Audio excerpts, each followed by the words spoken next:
Hi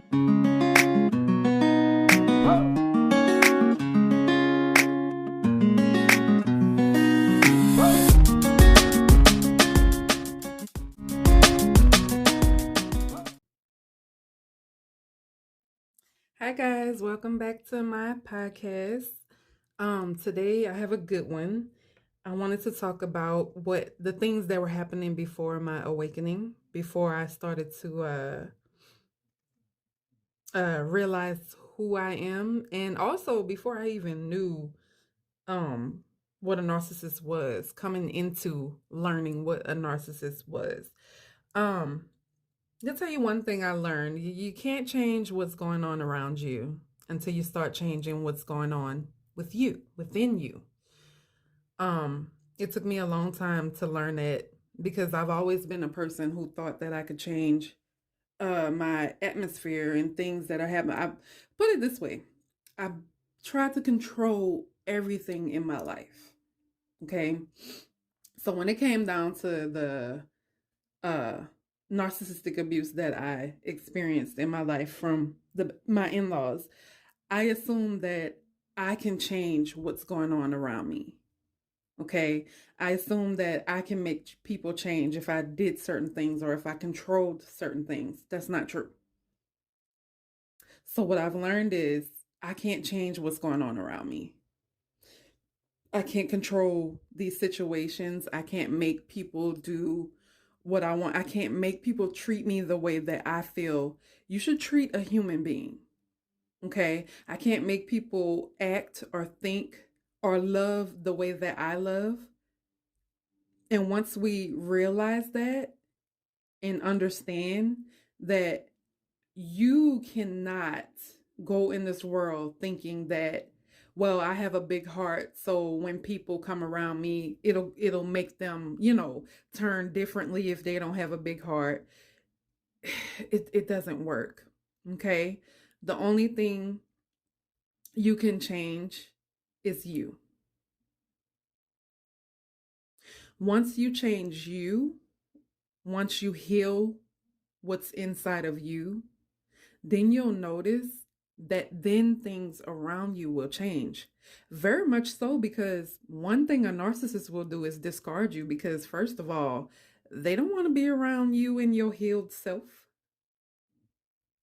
Narcissists only want to be around you when you're broken, when you're on the brink of giving up. They want to be around you when you're torn apart, right? Because that makes it even more fun for them. You're already down. They like to kick you when you're down. But when you start healing yourself, you start getting stronger, you start to realize that I don't have to put up with your crap. When you start really loving you and taking up for you, you'll notice that everything around you, oh my gosh, I say around, everything around you changes, including people. You start to attract people who are like-minded like you, who have gone through the things that you have gone through, or even people who haven't been through the things it's something, your light attracts them. You'll notice that in a podcast before, I said that narcissists can see your light before you can. And they do. And that's why they got to try to dim it. That's why they come to you. And that's why they try to get into your life. And that's why they try to destroy you. Because they have to try to destroy you before you realize that you are light, before you realize who you are. For me, I didn't think I was anybody. I didn't know who I was. Now I know who I am. I am a child of God. Okay? I am a good mother. I strive to be a good mother. I strive to be a good wife. I'm a good friend. I'm a good sister. And I'm not saying these things to boost myself up. I'm saying these things because every day I wake up, I say, I am going to treat people the way I want to be treated. People that are in my life, I treat them the way I want to be treated. I'm always striving to be the good friend, the good sister, the good aunt, all of that. When you start to heal yourself, it makes it easier to do. Because before I couldn't do that. Before, I wasn't a good friend because I wasn't a good wife. I wasn't a good mother because I was wallowing in my pain, right? I was wallowing in the mess. I was wallowing in my depression. I couldn't give people that energy because I didn't even have it to give it to myself. Okay. Another thing I want you to know is don't wait for somebody else to change, no matter who it is. Rather, if you're like me and it's your in laws, if it's your husband, your wife, your friends, your brother, sister, mom, dad, whoever it is in your life that is a narcissist, or even not even just a narcissist, a toxic person, sociopath, a psychopath, whatever, do not wait on them to change. I promise you, if you sit there and you wait for them to change, you're gonna turn around and be laying on your deathbed and regretting having these people in your life the entire time, waiting for them to change. Change will not come if we wait for some other person or some other time. We are the ones we've been waiting for. We are the change that we seek. We can't look for change in other people. You can't look for change in Billy. Billy's your boyfriend or your husband, and Billy's abusing you. And you keep telling yourself, oh, Billy will change. Maybe if I'm good, Billy will change. Maybe if I give Billy what he wants, he'll change. No.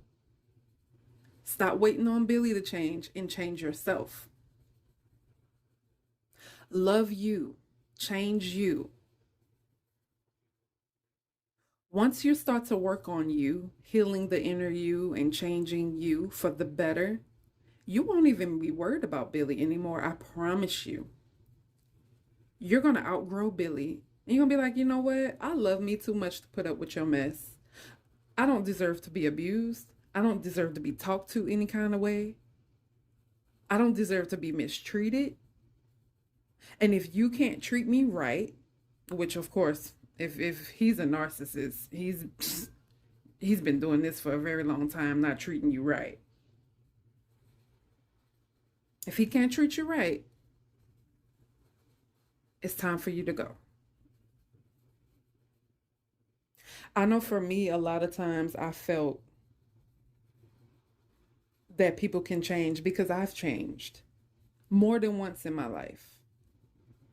I've had some areas in my life where I allowed pain and heartache and all of these things to make me in the person that I disliked. Never a narcissist, but just a person that I disliked because I started to not trust anybody and want to be by myself. I was the real life Mrs. Scrooge. Leave me the hell alone. That's how I felt. I don't want to be a friend. I want you to stay away. I didn't trust anybody.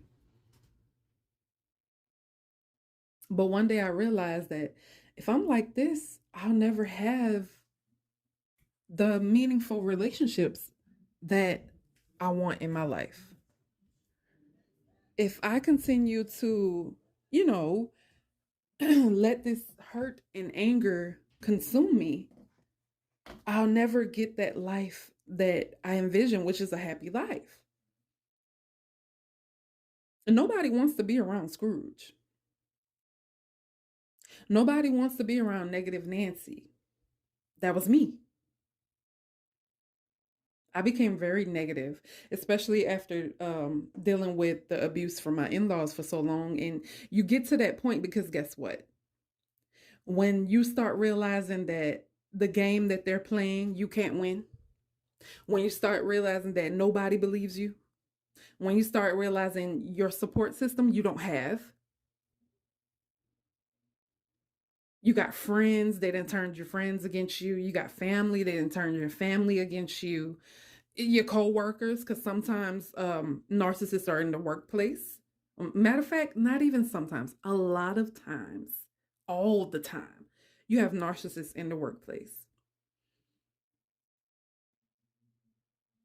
You get to a point, because I know I've been there, where you're like, you know what? I'm tired of this. Nobody wants to believe me. The, the abuse that you take in turn, it turns you into something that I can just tell y'all from my experience, the person that I was becoming, I did not like. I would wake up every day angry. I would go to bed angry. People would try to talk to me. I didn't want to talk. If I even saw an inkling of a person that I knew or didn't know trying to come towards me to have a conversation, I would find a way to get away. I don't want to get out of my face because I was angry and I felt I couldn't trust anybody. I felt nobody was on my side. I felt, what is the purpose? I even felt that God wasn't on my side. But see, that's what narcissistic abuse does to you. That's what it does to you. You start thinking, this is happening to, is this my karma?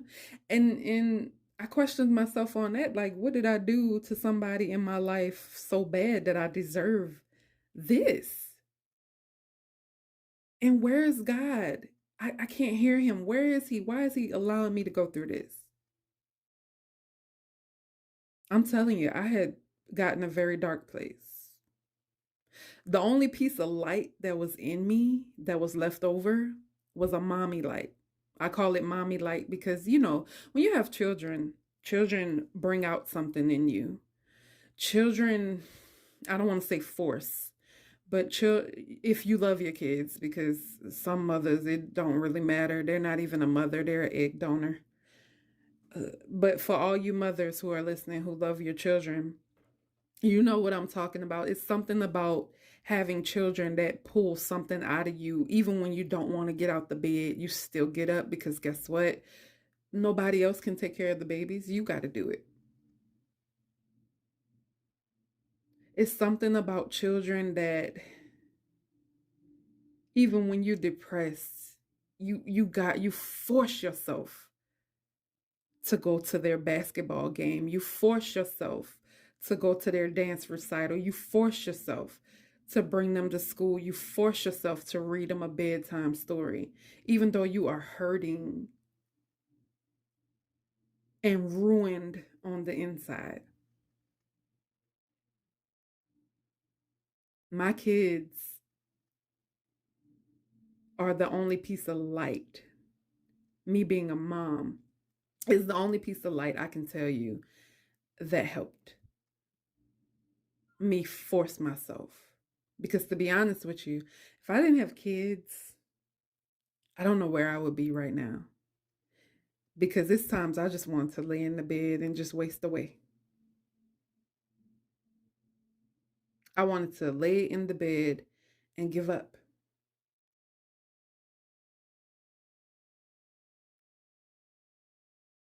Mind you, I wasn't just fighting against one narcissist, which is, I'm not saying that that's not bad. It is bad.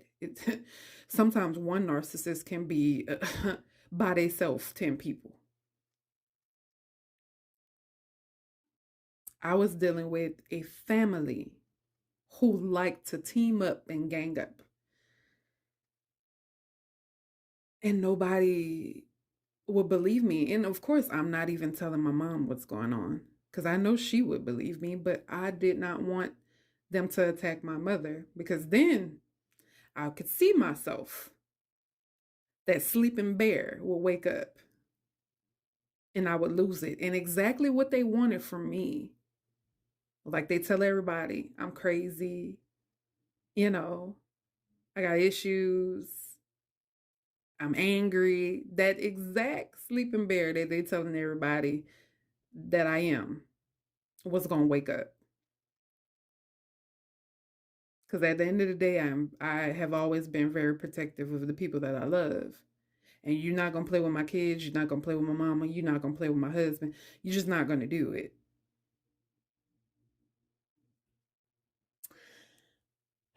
Yeah. So back to what I was saying. I was giving up.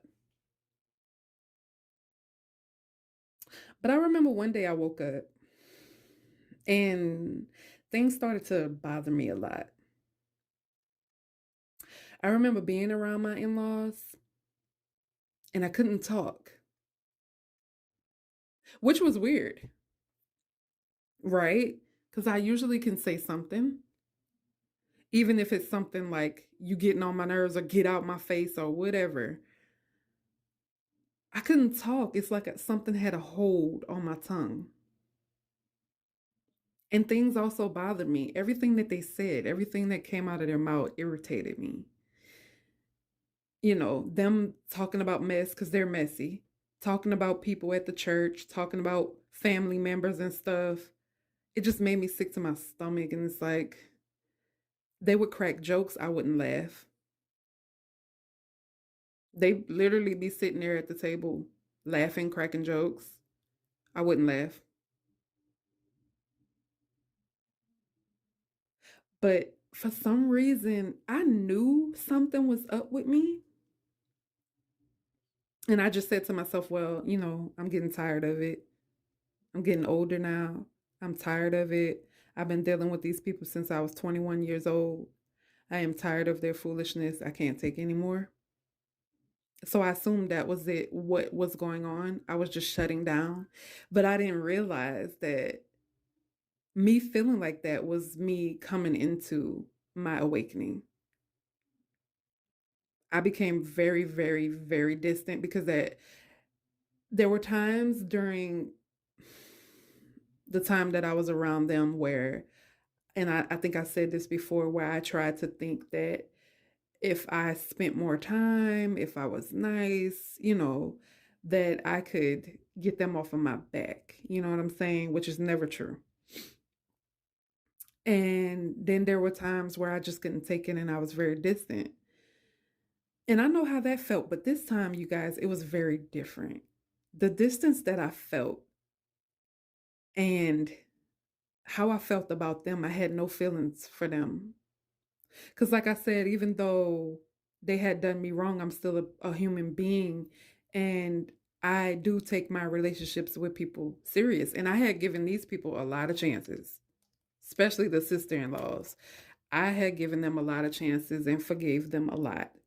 Because one thing about me is if I care, I care. And that's the problem with all of us. We care about these narcs. We actually, at some point, care about them. And that's what makes it hard when you're in the mode of, I need to leave you alone. I need to get the hell away from you. My feelings were twisted because I knew I cared about them, but they didn't give a damn about me. So, yeah, something, I don't know, guys, something was holding my tongue. I wanted to say things. It's the weirdest thing. Like when I was around them, I wanted to say something, but my mouth just wouldn't open. It was weird. Um, what else? What else? Yeah, they would notice it. They would notice it. They would notice it because they would speak up on it like, "Hey, are you okay? You not talking? We telling jokes, you not laughing?"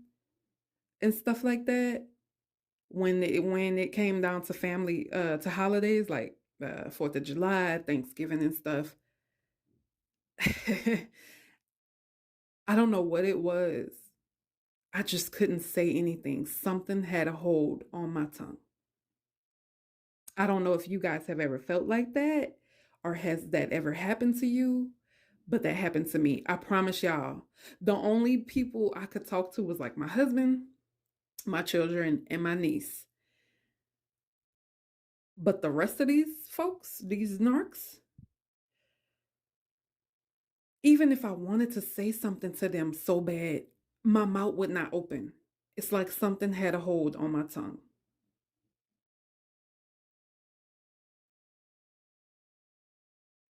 And I would see them always looking at me, staring at me out the corner of my eyes. Like, what the heck? Well, of course, I don't know what the heck they were thinking, but they were looking at me because, she's not talking. She's not saying anything. What's wrong with her? I started to be very distant, be on my own.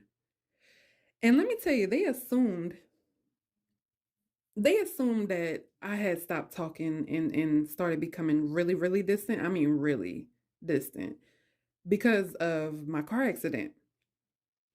I don't know if I talked about this in any of my podcasts. I don't remember, but I had a car accident that was very life changing to me. And I thank God that He saved me because even the paramedics thought that the firefighters thought that they were coming to a scene where I didn't make it because my car was flipped twice and I jumped out of my car. Yeah. Real hero to myself. My car could have ran me over, but I jumped out of my car because I couldn't see anything and I thought my car was still running and it was taking me somewhere and I didn't know where it was taking me. I was like, it's finna take me over a cliff or something. So my first instinct was to jump out. Which is funny. It was hard to jump out because the airbags had deployed, so they were in the way, but I made it out of there. All I knew is I needed to save myself. I got kids. I got to go home to my children. And I feel like this car, like, my mind was just gone that day. So these narcs assume that, I heard my husband's grandmother say one time, she didn't know I heard her. She was like, she's acting different. Ever since the accident, she's been acting different. And to me, I don't feel like it was from the accident. Yeah, the accident shook me up. Okay.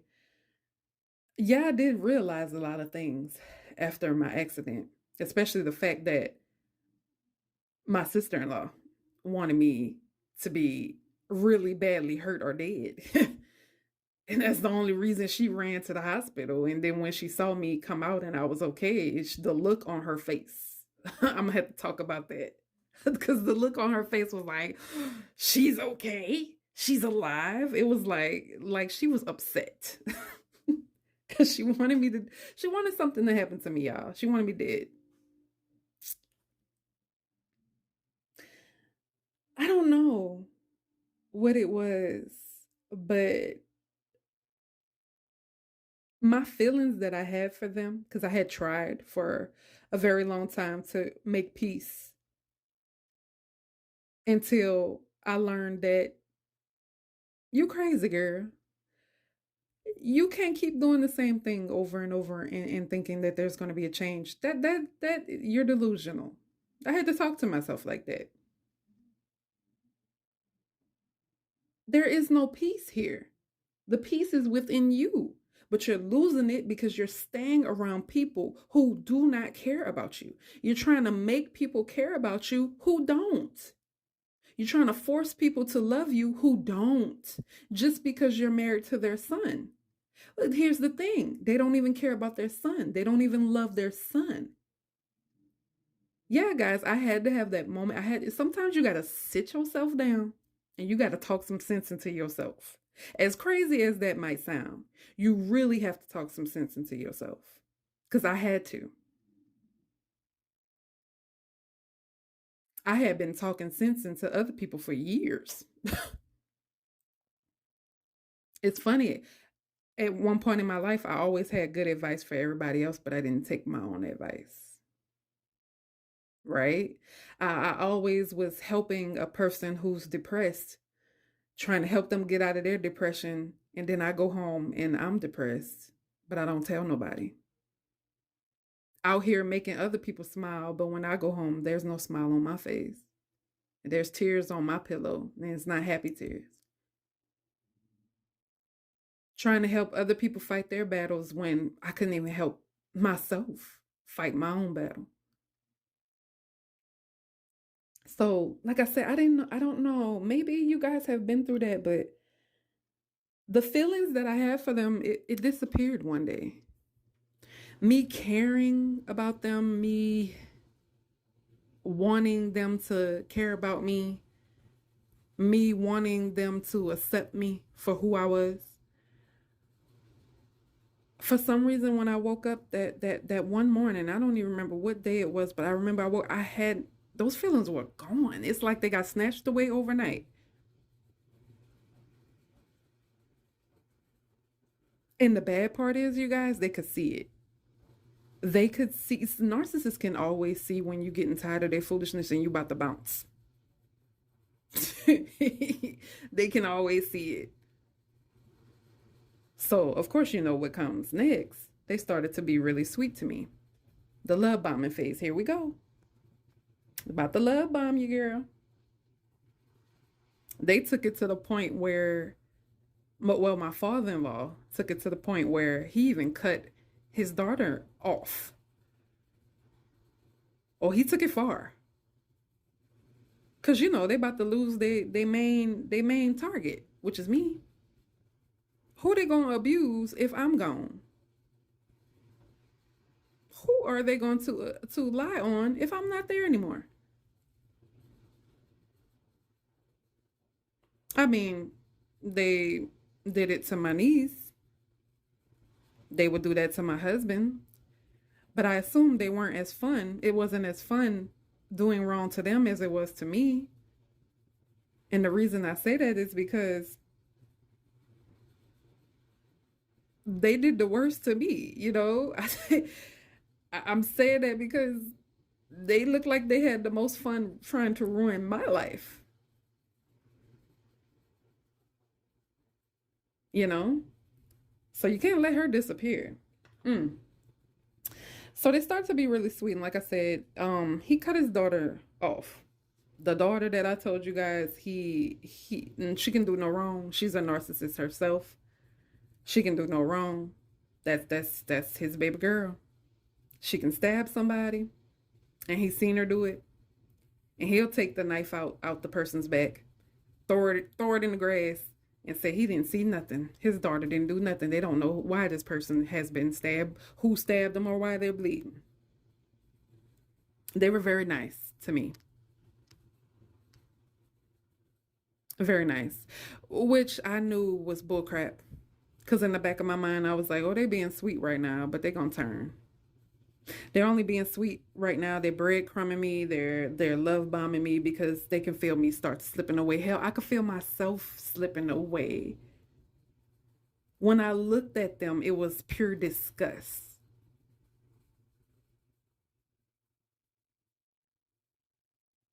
And I kid you not, I woke up like this one morning. They were putting me on a pedestal above his daughter. Everything was, you were so right about my daughter. I had a dream about my daughter. God told me in my dream that she's the devil and she's no good. And I said, oh, you gonna listen to God this time? I mean, they were pulling and tugging, honey. Pulling and tugging. Taking me and my husband and my kids out to eat, making us stuff at the house, you know, doing the extra, the most just to keep me around.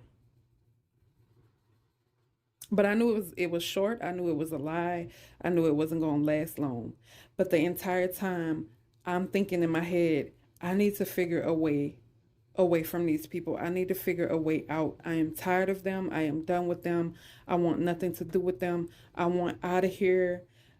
But I felt in my spirit that I didn't know how to get away from them.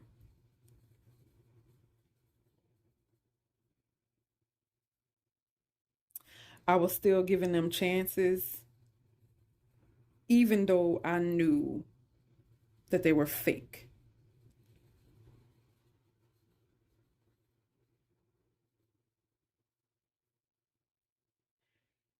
I remember one day, this is when I found out about a narcissist. This is after my tongue, I couldn't talk to them. After I lost all feeling for them.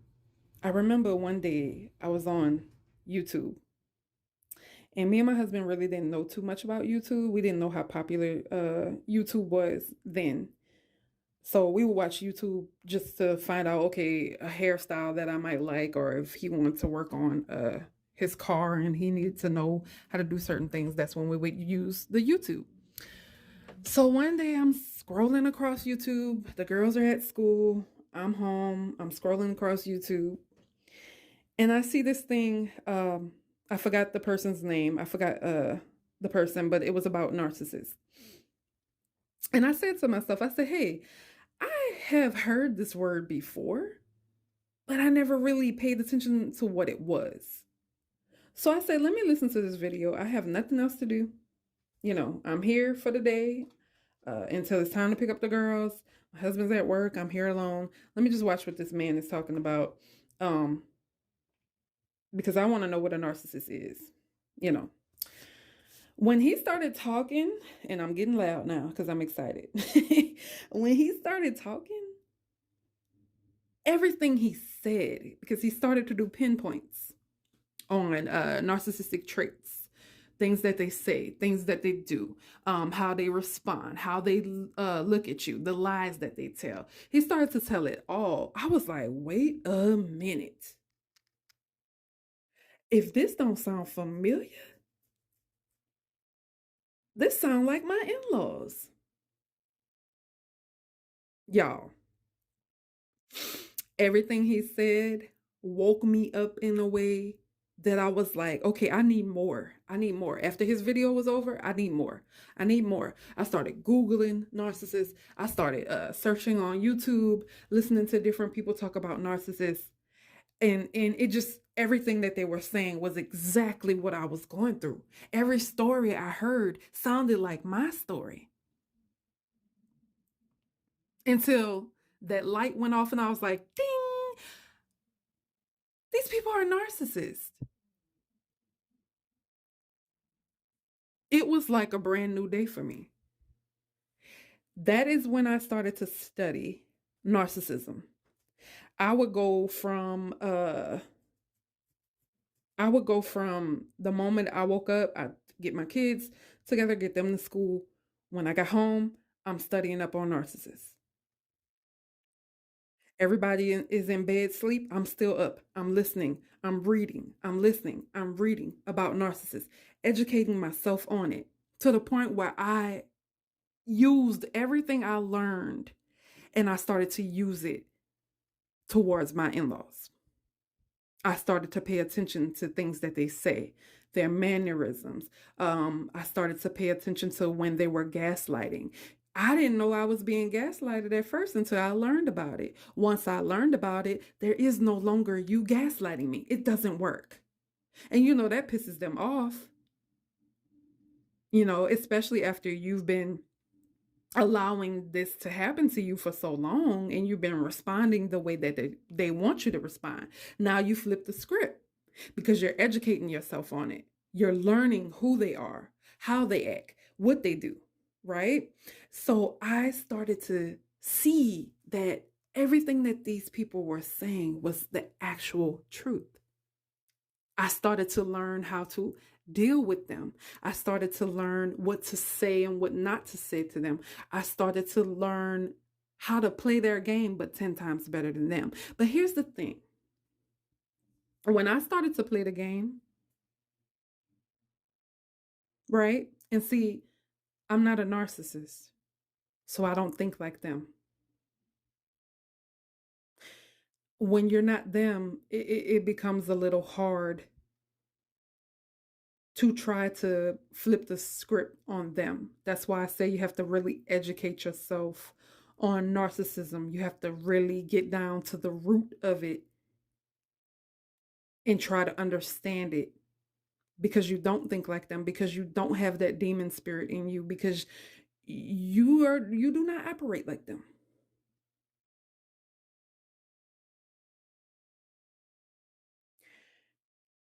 I started to play the game. I started to do things that I wouldn't normally do. One of the main things I had started doing was becoming really, how do I say this? Really boring. And you're probably like, what do you mean boring? I started to not give them the responses they were looking for.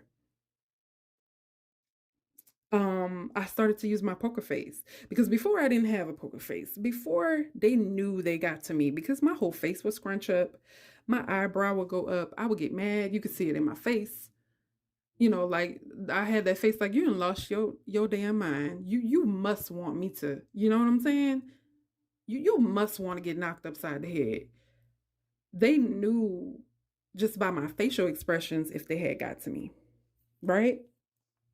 So I started to learn from I listened to so many people on YouTube that were talking about narcissism. I didn't know this many people even existed talking about this because of course I didn't know what narcissism was. So I started to learn about your face, keeping a straight face, being very blunt with them, being very boring. When they can't get a response or a reaction out of you that they want, you become boring. And that's when the discard phase comes in. They want to discard you because you boring. You ain't feeding them. You're not feeding them what they need. They need that supply and you're not giving it to them. So they got to bounce. So I started to be that way. I also started to play the game. So my brother's sister, the sister-in-law, she had this thing. And see, they have the wrong female. Both of the sister-in-laws, all of them actually. All of the in-laws that are narcissistic, they have the wrong female when it came down to me. They read me wrong. Let me tell you how I know they read me wrong. Because one thing about me, you cannot make me jealous. You cannot make me jealous of your life, the clothes you wear, your hairstyle, the car you drive. None of that because I am such a content person in what I have because I've been in my life, I've had and I've had not. I've had money, I've been broke. I've had food and then I had it to where I had nothing to eat. I've had nice clothes, I've had raggedy clothes. I went without a car for a long time. Now I have a car. And the only thing I care about is if it runs. Yeah, it's a nice car. My husband is the one who picked it out for me, but I could care less. I'm not into showing off. I'm not into making people feel like I got it like that, even if I do. I'm just not one of those people. And they pegged me wrong. They thought I was the type of female that would be jealous if you lose weight. It's all type of stuff. They would lose weight. Well, one of them would lose weight, slim down, and then bust up. Because let me tell you, you can't make this stuff up. I remember one time we were in church, and I remember this because I had on my purple jeans. My favorite color is purple. I don't care who knows that anymore. You can kind of tell that if you look at my avatar and the colors, yellow, purple. Purple is one of my favorite colors. I had on my purple jeans that day. It was cold, so I had my purple jeans. I had my purple skinny jeans, my snow boots. I had on my black shirt and my black jacket to match. Um, I remember this day like it was yesterday because it was funny. It was entertaining. So the sister-in-law comes into the church. She had lost weight, right? And so she walks into the church and she has on a petticoat. It's a what was it? It was a guest petticoat. Now don't get me wrong, the petticoat was nice. I think a lot of petticoats are nice. It's very cute, especially if you wear it with a dress. So okay, that's cute.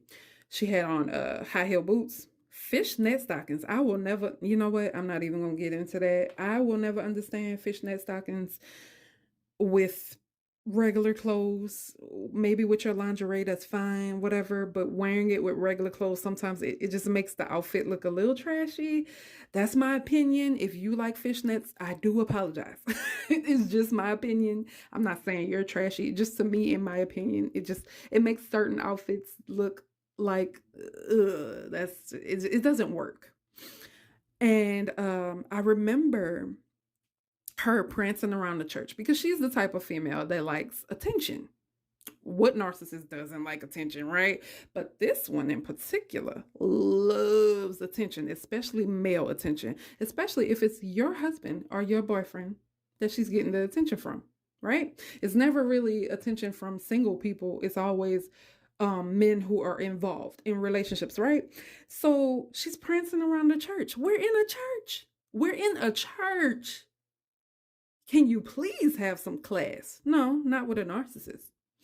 I remember at the end of church, after everybody has shook each other's hands, sung the little song, said the prayer, and church is over with. And it was me, my husband, my niece, and some other people standing over there. And I remember she comes over there, y'all. I kid you not. She comes over there in her petticoat. And it looked like she had nothing on underneath it. She never opened the petticoat the entire time that we were at the church. So it really looked like she had nothing on underneath it, right? Because the dress she had on underneath it was super short. So I remember this, and my niece is standing there. My niece, this is her mother that we're discussing. This is the narc. And I remember her coming up and she's like, "Hi, everybody." She's loud. I said that in my other podcast. I will never understand why. But you know what? Yes, I do. She has to have attention.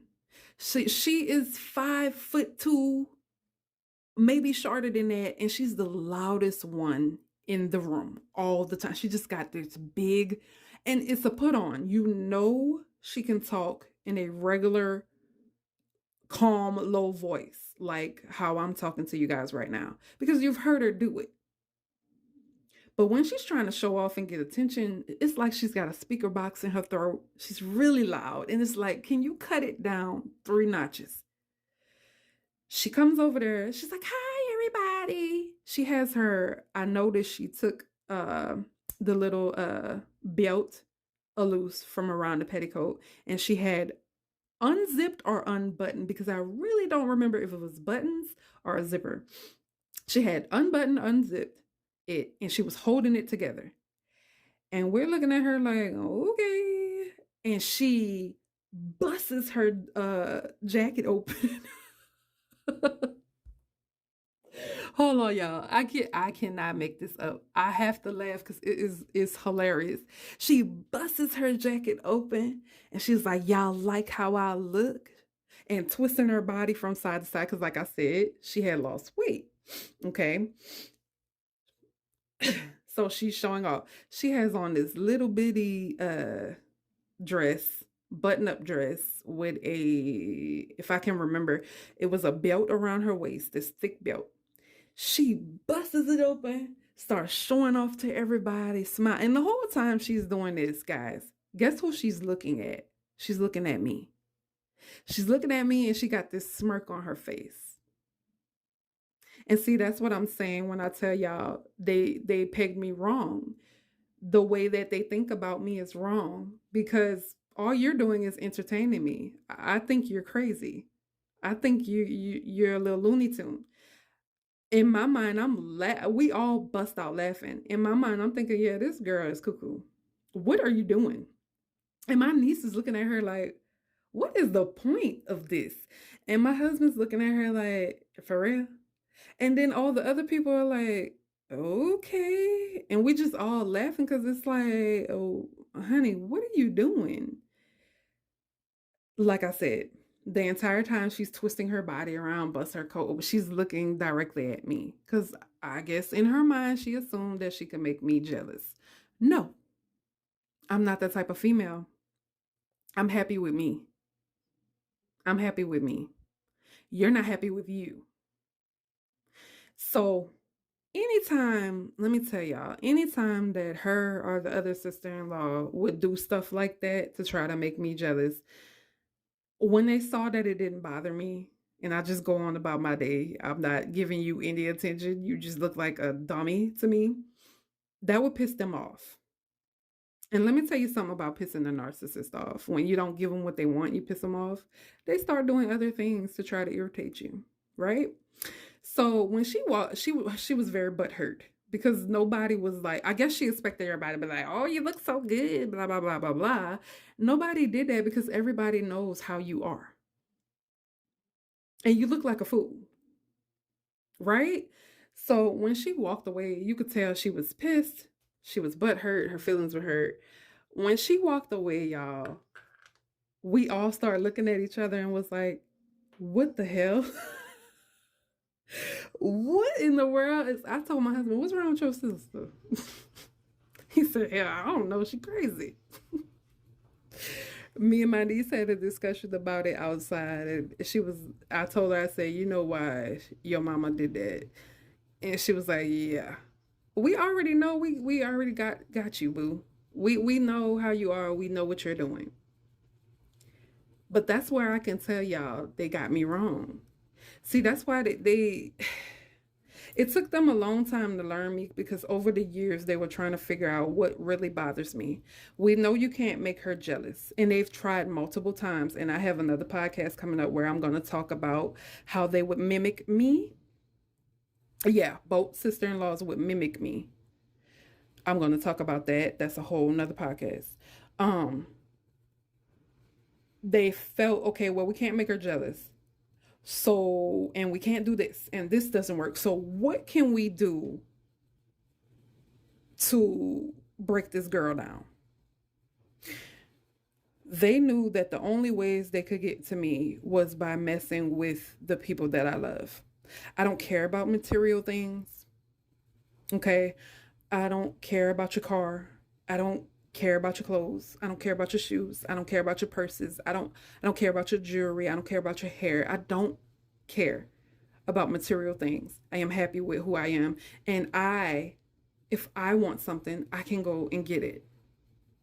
So I don't understand narcissists when females, I can't say males because I don't know if males do that, but I will never understand narcissistic females when they try to make another woman envious or jealous of them.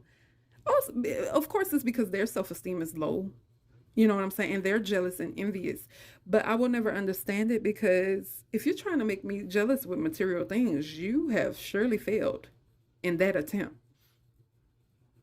Because any woman on this earth can go get those exact same things or her own things. I want nothing that you have. That's what they had to realize. I want nothing that you have. Nothing. That even comes down to relationships, friendships. I don't want nothing you have. I am happy and content with who I am. My mom has always taught me to be happy and content with who you are, even if you don't have much, even if you're going through hell, because there's always somebody out there that's going through worse than you. And to be honest with you guys, narcissists are treating you like crap and doing the things that they do to you because they are jealous of your life. They envy you. They are miserable, and that is the whole reason why they try to make you jealous. But the main thing they want to make you jealous with is material things. Material things are material. Everybody can buy material things. You know what I'm saying? I just had to bring that in. I had to talk about that because that's what was on my mind. That is not what this podcast is about. It's about me and my awakening. But I had to put that in there to let y'all know that, yeah. And if I was a person who hadn't been through this, and somebody came to me and told me this what I just told y'all about her and her dress, I would be laughing at that person like, it is not that serious. You know what I'm saying? Because it sounds crazy, because it is. Narcissists do the craziest. Oh my gosh, you will never understand them. They do the craziest crap. They are loony birds for real. Okay, so back to what I was saying. Okay, they were putting me on a pedestal, above the daughter. So basically, what they were doing was making her feel inferior to me. And when I say that, what I mean is taking her, discarding her, and shunning her, and making her feel that she was below me. I don't like when people do that. I have had countless conversations um with my in-laws about that, because they used to do that with me and the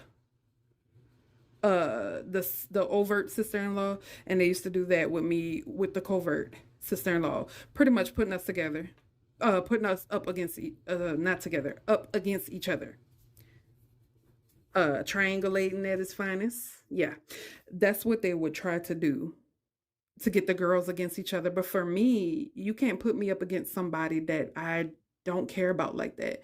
You can't put me up against a female. I'm not the jealous type. But they would do that all the time. So they put me on a pedestal above, oh, you're a better mother than her, and you're good, and that's why she's mad, because you're number one, and and you have a husband who loves you, and you got kids that care about you. That's why she's jealous of your life, trying to make me feel trying to make me feel like I'm better than her. But you can never make me feel like I'm better than anybody. I don't feel like I'm better than anybody. You know what I'm saying? I will never feel like that. I'm just a human being. I've never felt like I'm better than anybody. Hell, I've felt in my life like I'm lower than other people, like I'm undeserving. I felt like that before, but I've never felt like I'm better than anybody. And they would do the same thing to the other daughter-in-law, the one that married into the family. They would do her like that because, to be honest with you, both of them are not good moms. In my opinion, a good mom is someone who nurtures their children, who doesn't abuse their children, who put their children first, who sacrifices for their children. I That is my definition of a good mother. A good mother is not a person who carries a child for 9 months and then throws them off on people, doesn't take care of them, has other people take care of them. That's not a good mother, in my opinion, unless you cannot physically take care of your kids. It's situations where I'm like, okay, she made a decision because of her circumstance. So say for instance, you have a baby and you decide to give your baby to your grandma because you living out on the streets and you think your grandma can give your baby a better life. Okay, I can accept that. That's different. Or say for instance, you can't take care of your child. Say for instance, because I've seen a woman before who didn't have arms and she got pregnant and had a baby and she needed the help. So she would have people around all the time taking care of her child. I can understand that. What I cannot understand is a woman to carry a child for 9 months, birth the child, and not take care of them, not be nurturing to them, not want to feed them, want other people to take care of their children, only want to deal with their children every once in a while if it's supplying what they want, their needs, right? So for me, they both are not good mothers. But I never wanted my in-laws to use me to go against them. So they would do that all the time. Oh, you're not a good mother. I've never had to worry about my grandkids, talking about my children. I've never had to worry about my grandkids with Lee, because she's a good mom. She always has her kids. She never leaves her kids on people and blah, blah, blah, this and blah, blah, blah, that. And I've had multiple conversations with them about that. Don't do that. I don't like that. I don't like when people try to pit me against somebody, especially if I'm not there and I can't take up for myself. Because I'm going to tell you, do not do that. I don't like that. When people do that, it causes more problems for you. Because mind you, the narcissist already can't stand you. And for someone to sit there and throw in their face, oh, she's better than you, she's a better mom, she's a better wife, whatever, it causes that narcissist to have even more hate for you. It causes problems because in their mind, they're like, oh, you feel that way? Well, I'm going to make her even more miserable. I'm going to do more things to make you feel differently about her. Right? So that's what they were doing. Um, it didn't last long. It didn't last long. Um, my niece wound up getting pregnant, which is my godchild, and having a baby. Um, that's when I saw things start to get back to how they were. Like I said, I always knew in the back of my mind that them acting like they loved me and all that was bullcrap. It is not facts. Um, because they didn't want me around. Uh, they didn't want me around at some point around my niece. They didn't want me to be the godmom of the baby. and things started to change. I always know when people are acting different. I always know when people are being fake. So at some point, I started to notice that they had stopped putting me on a pedestal. Not like I need to be on one. I don't care about being on your freaking pedestal. But I started to notice things, and I told my husband, I said, "Yeah, here it goes." I said, "I guarantee they're talking to your sister again," which I had no physical proof, like I hadn't seen it with my own eyes, but I could feel it in my gut. And I was right. And let me tell you why they started talking to her again. She wound up getting pregnant, and it was a boy. And if you have listened to my podcast where I talk about the my narcissistic in-laws and how they feel about boys, they don't want female grandchildren. They want all boys. It's all about boys in that family. When they found out that she was pregnant with a boy, that's when they discarded me, which I didn't care. I knew it was going to happen. It's fake. It's all fake. It's buffoonery. I just didn't know it would happen like this because I didn't think that she would get pregnant. I mean, for years, her doctor kept telling her that she needed to have what's that thing called? I can't even think, that she should have no more kids and have a I can't think, but you know what I'm talking about. I was finna say the wrong thing. I was finna say a vasectomy. That's for men. Oh, a hysterectomy. There we go. The doctors had told her that she was to have a hysterectomy and that she couldn't have any more. She shouldn't have any more kids. I don't know why. That's none of my business. I just want you to understand what was going on. So for years, we assumed that she would never get pregnant. So for her to pop up pregnant all of a sudden, and then it be what she's always prayed for, because she has two daughters. Those are my nieces. She didn't want them because they're not boys. So she treated them like crap their entire lives. Before I even knew them, before I met my husband, she was treating her children like crap, abusing them, doing the most. You know how narcissistic mothers are, especially when it comes down to their daughters. She didn't want girls, she wanted boys.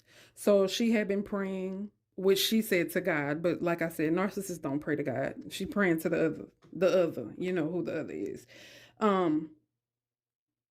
This what she had been asking for years. She finally got, which was a pregnancy with a little boy. Once they found out that she was pregnant and she was having a boy, they discarded me. Great. I'm happy that you discarded me. I didn't want to deal with y'all anyway. I love it when people discard me because it makes it even easier for me to dip. Now in my life, I discard people. Now I don't wait.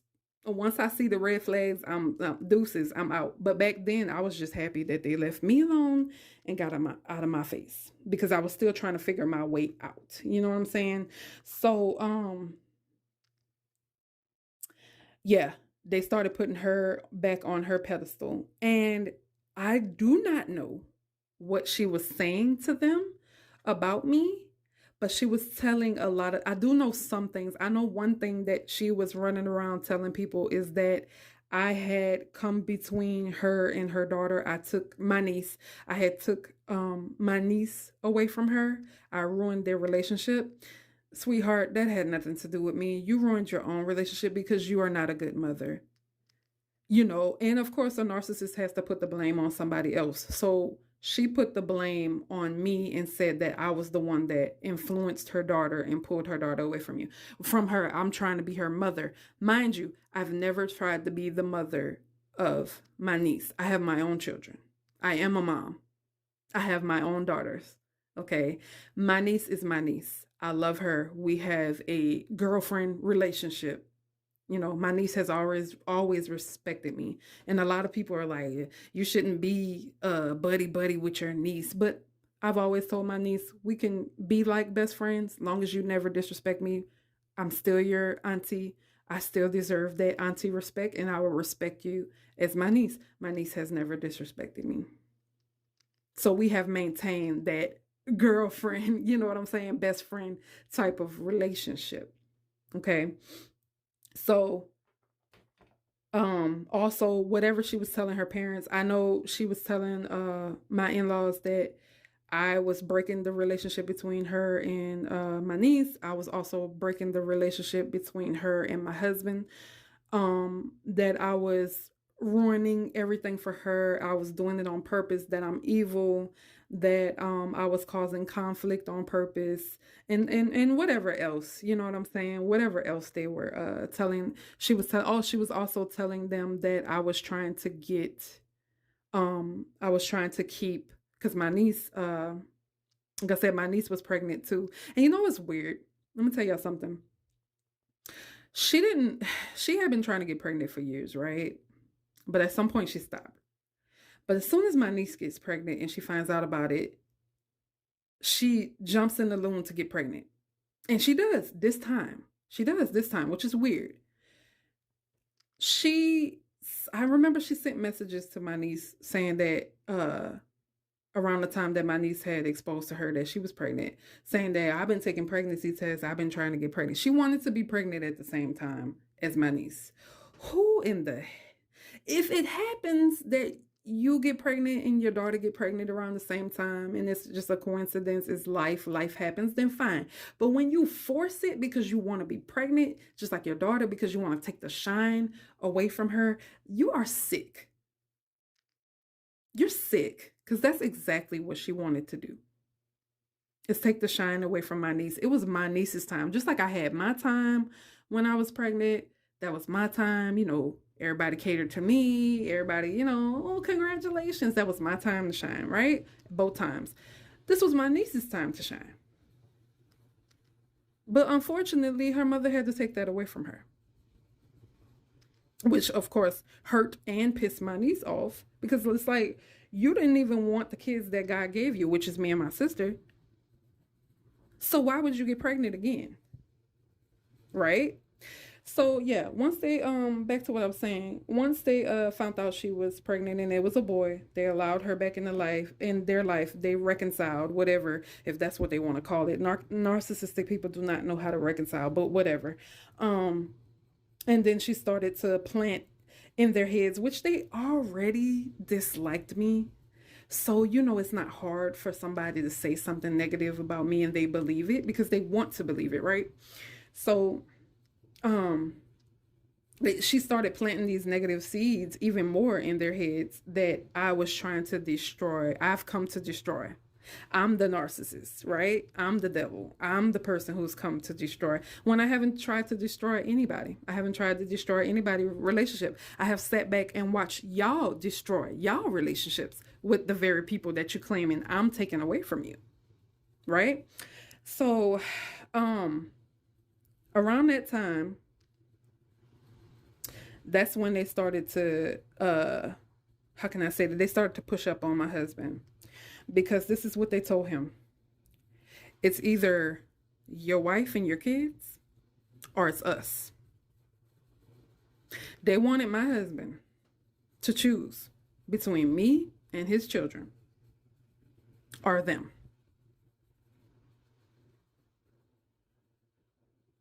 And it's like, wow.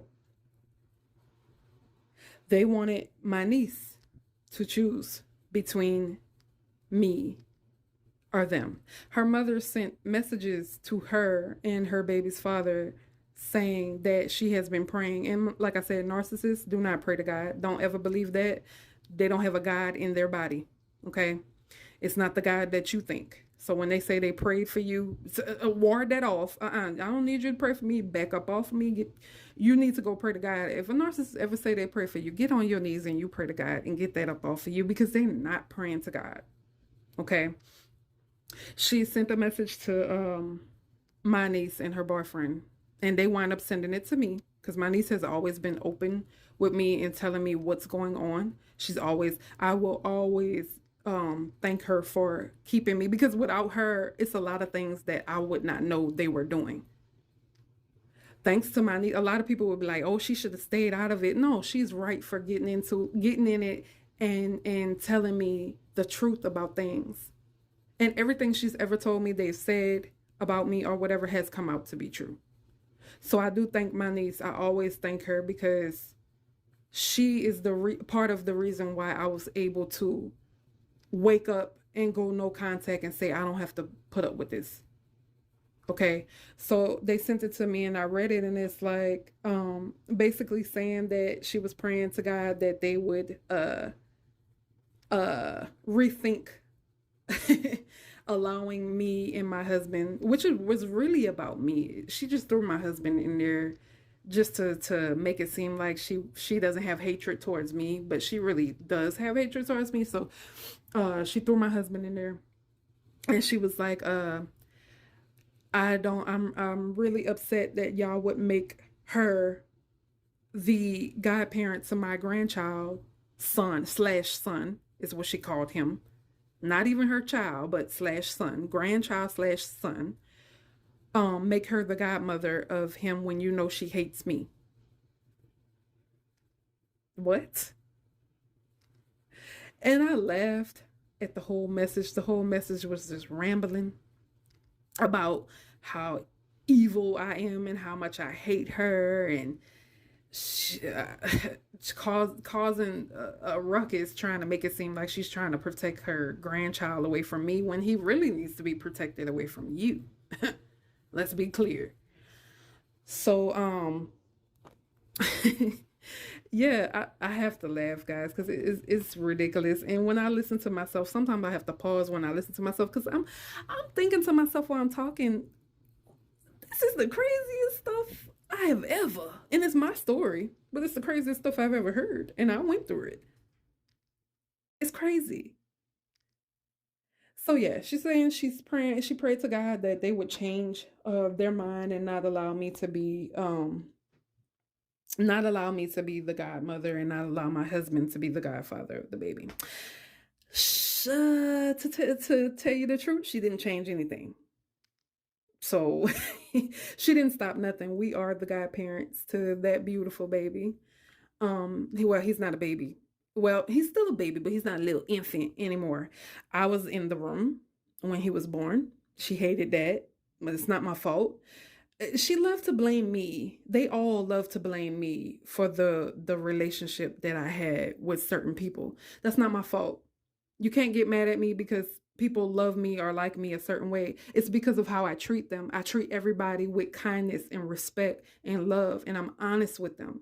Some people like it and they stick with me. Some people don't because, of course, you're a narc, and so you can't deal with people who are honest and who are a different cut from a different cloth. You can't deal with it. So my relationship between me and my niece has always been close. They can't stand it. They've always tried to break me and my niece apart. It almost worked during my niece's pregnancy because her mom pretended came into her life and pretended like this is before she even before her mom got pregnant, came into her life and pretended as if she loved her and she want to start over and she want to be a part of her grandchild's life. So if you love her and you want to start over, why are all your conversations about me? Why are you trying to detour her away from me? I remember my niece said when she wanted to reconcile with her, she pulled her in the back room, and the first thing she says is, I just want you to stay away from that girl because I feel like you hold on, y'all, hold on. I got a message. Yes. Okay, I'm sorry. I want you to stay away from that girl. That's my name, that girl. They've never, every time it's that girl, and I've had to say, no, my name is such and such. My name is not that girl. I want you to stay away from that girl. You were going against me for that girl, and I'm your mother. No, she wasn't going against you for me. She was going against you because you hurt her, because you destroyed her reputation with people, because you went around and you lied and talked all this smack about your own daughter, because you called your own daughter a bitch. That is why your relationship with her was frayed. That is why your relationship with her was going down the drain. It had nothing to do with me, right? So my niece would call me and she said, I don't think this is going to work out. And I said, what do you mean? She said, well, I'm trying to give my mother another chance, but all she wants to talk about is you. I said, well, you need to tell your mother that when y'all having a conversation, don't bring up my auntie. This has nothing to do with her. If you're trying to create a relationship with me and start over, it's got to be just about you and me. And I hated telling my niece that because I really wanted to tell my niece walk the hell away. Stay away from her mother. She's no good. I already knew who she would. Like I said, I know what narcissism is by this time. Okay. I know what it is. I'm preaching it now to other people. I'm telling it to my husband. I'm talking to people. I've already educated myself on it. So I really wanted to tell my niece to stay the hell away from her. It's never going to work. Your mother's not a good person. But I knew my niece, certain people, you can't tell them they're not ready. Okay. My niece is very codependent. I can say that because I have been codependent. Okay. I can tell you the experience that my niece feels because I've been there.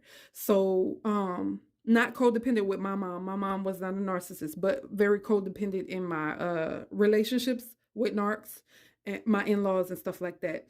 Um, so I knew I had to deal with her gently. I couldn't just bust out and say, okay, you don't need to deal with your mom. She's no good, blah, blah, blah. I knew I couldn't tell her that because she wasn't ready. And if I pushed that on her when she wasn't ready, she would push back. It would turn on me. Okay. It wound up turning on me without me saying anything anyway, because her mother is one of the greatest manipulators I've ever known in my entire life. And I can say that when I tell you her mother can talk a dragon down, she can make a dragon put out the flames. Okay. That's the girl should have been an actress or a lawyer. Okay. She can make herself cry at the drop of a dime. Just like that. Boom, she crying. It's not even real tears, but if you don't know her, you would think it is. God bless you. Um, the lights started to dim in here. When you talk about this, and that's something that you all have to be aware of. I don't know if you're into spiritual things and stuff like that. If you aren't, okay, that's fine. No judgment. But if you are, when you get to talk about narcissism and stuff like this, you have to be strong and you can't be afraid, because you will see and notice a lot of things. Like I notice whenever I do a podcast and I start to talk about narcissism, stuff start happening in the house. The lights start to flicker, the phone starts acting up. It happens because the other doesn't want you to put this information out there to help someone else. Who are you to help somebody? You know what I'm saying? So when you start talking about narcissism and stuff, you have to be prepared for that. You have to be ready for it. Don't be scared. Keep it going. I can promise you a lot of things happen. If you believe in that type of stuff. If you don't listen to me. I didn't say it. Reverse it back. I want you to talk. I want you to put your story out there. I want you to be strong and brave. I don't want to scare you, because it doesn't scare me. It is what it is. You know what I'm saying? I am a child of the Most High. I believe God has my back. I believe I am covered by his blood. And therefore, I'm going to continue to talk about what I'm going to talk about. I don't care who it makes mad, because I am covered. Okay? So moving back on to what I was saying. It was a point of time where she did get to my niece. When you're codependent, especially a child of a narcissist or more than one narcissist, a mother and a father. Since my niece was a child of a narcissistic mother, she was very codependent. Her mother had broke her down. Her self-esteem was low. She believed anything. Her mother knew that used to piss me off, because I used to tell my husband every time. I still tell him that to this day. They think because my niece, because they know that she can very easily be manipulated.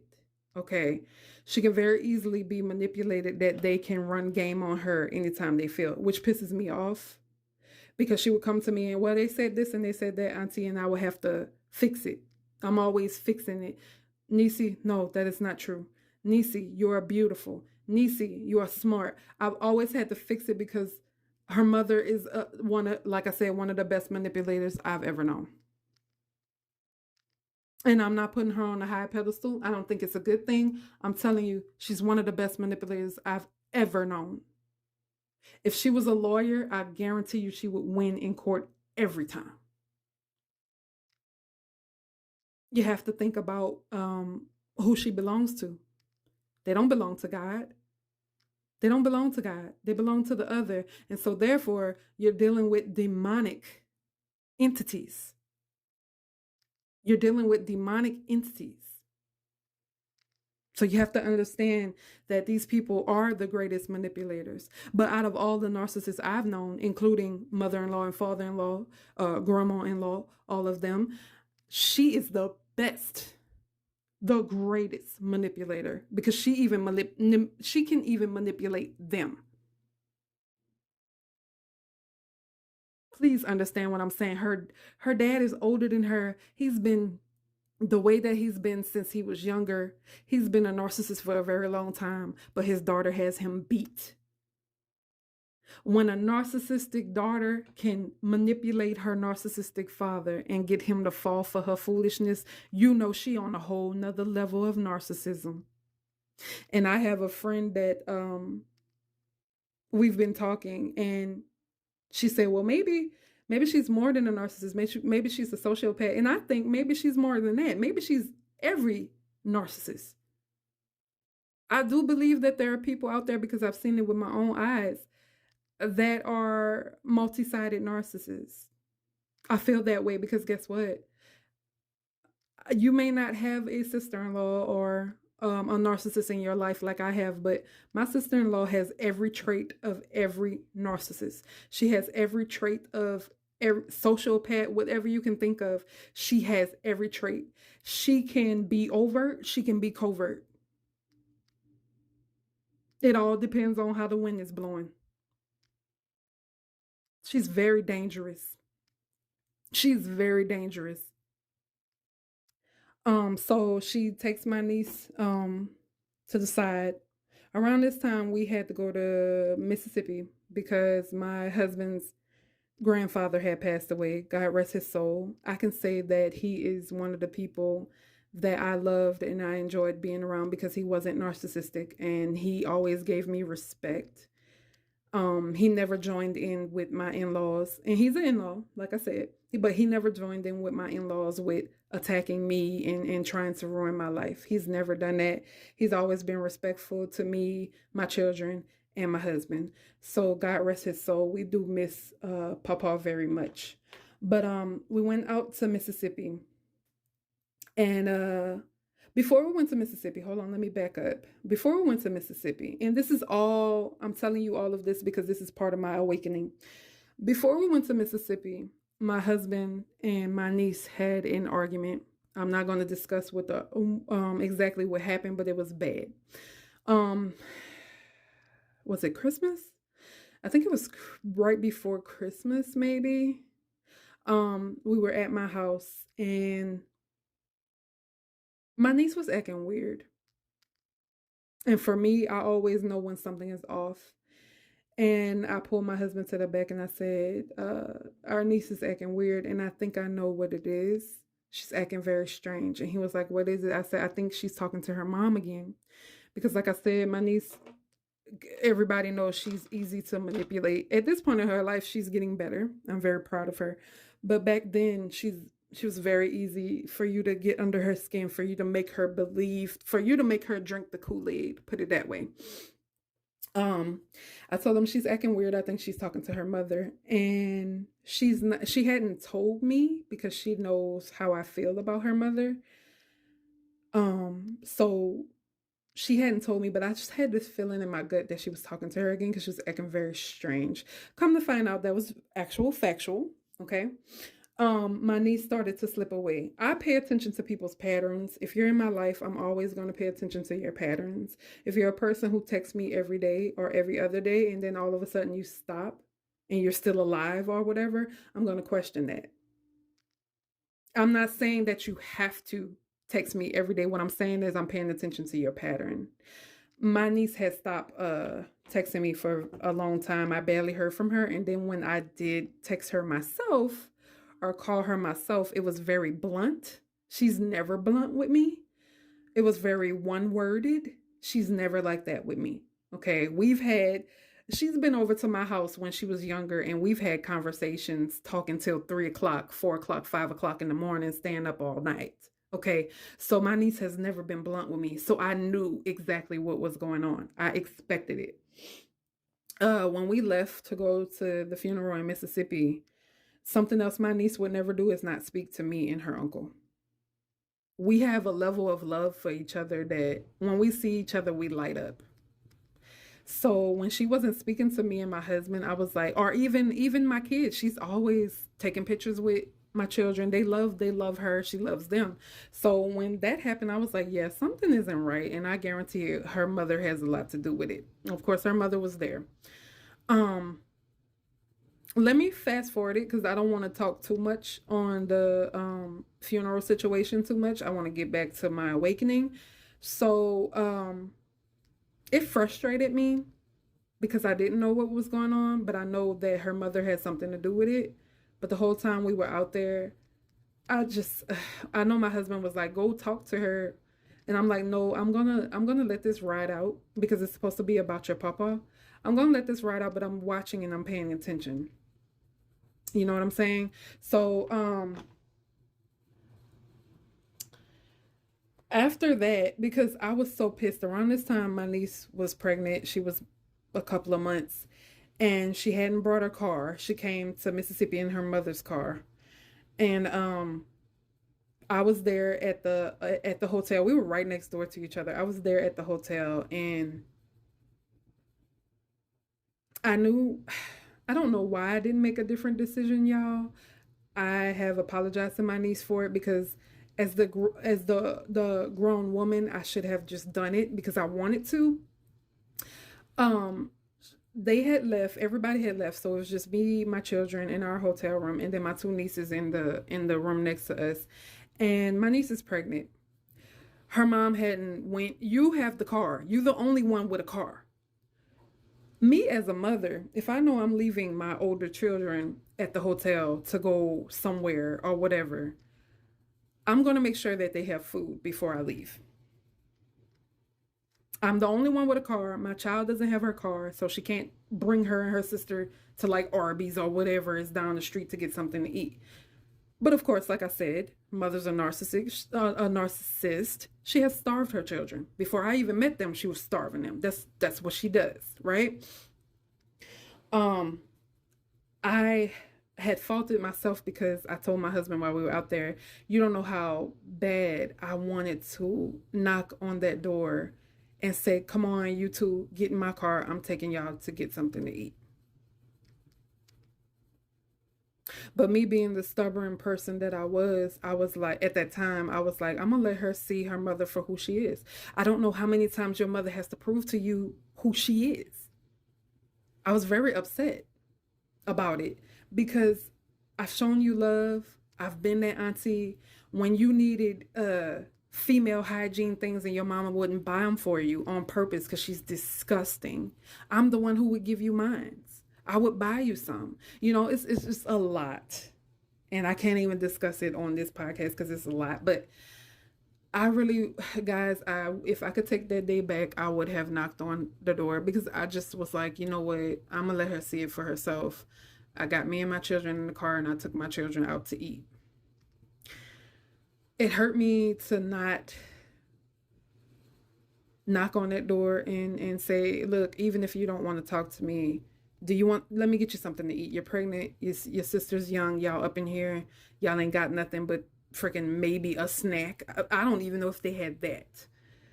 Let me get y'all something to eat. Even if you don't want to talk to me, I still want you to be healthy and take care of the baby. It killed me to not do that because I was very stubborn.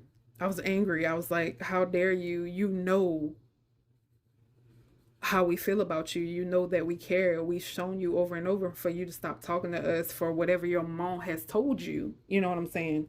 So I didn't, and I regretted it because I love my nieces. You know, that's my heart.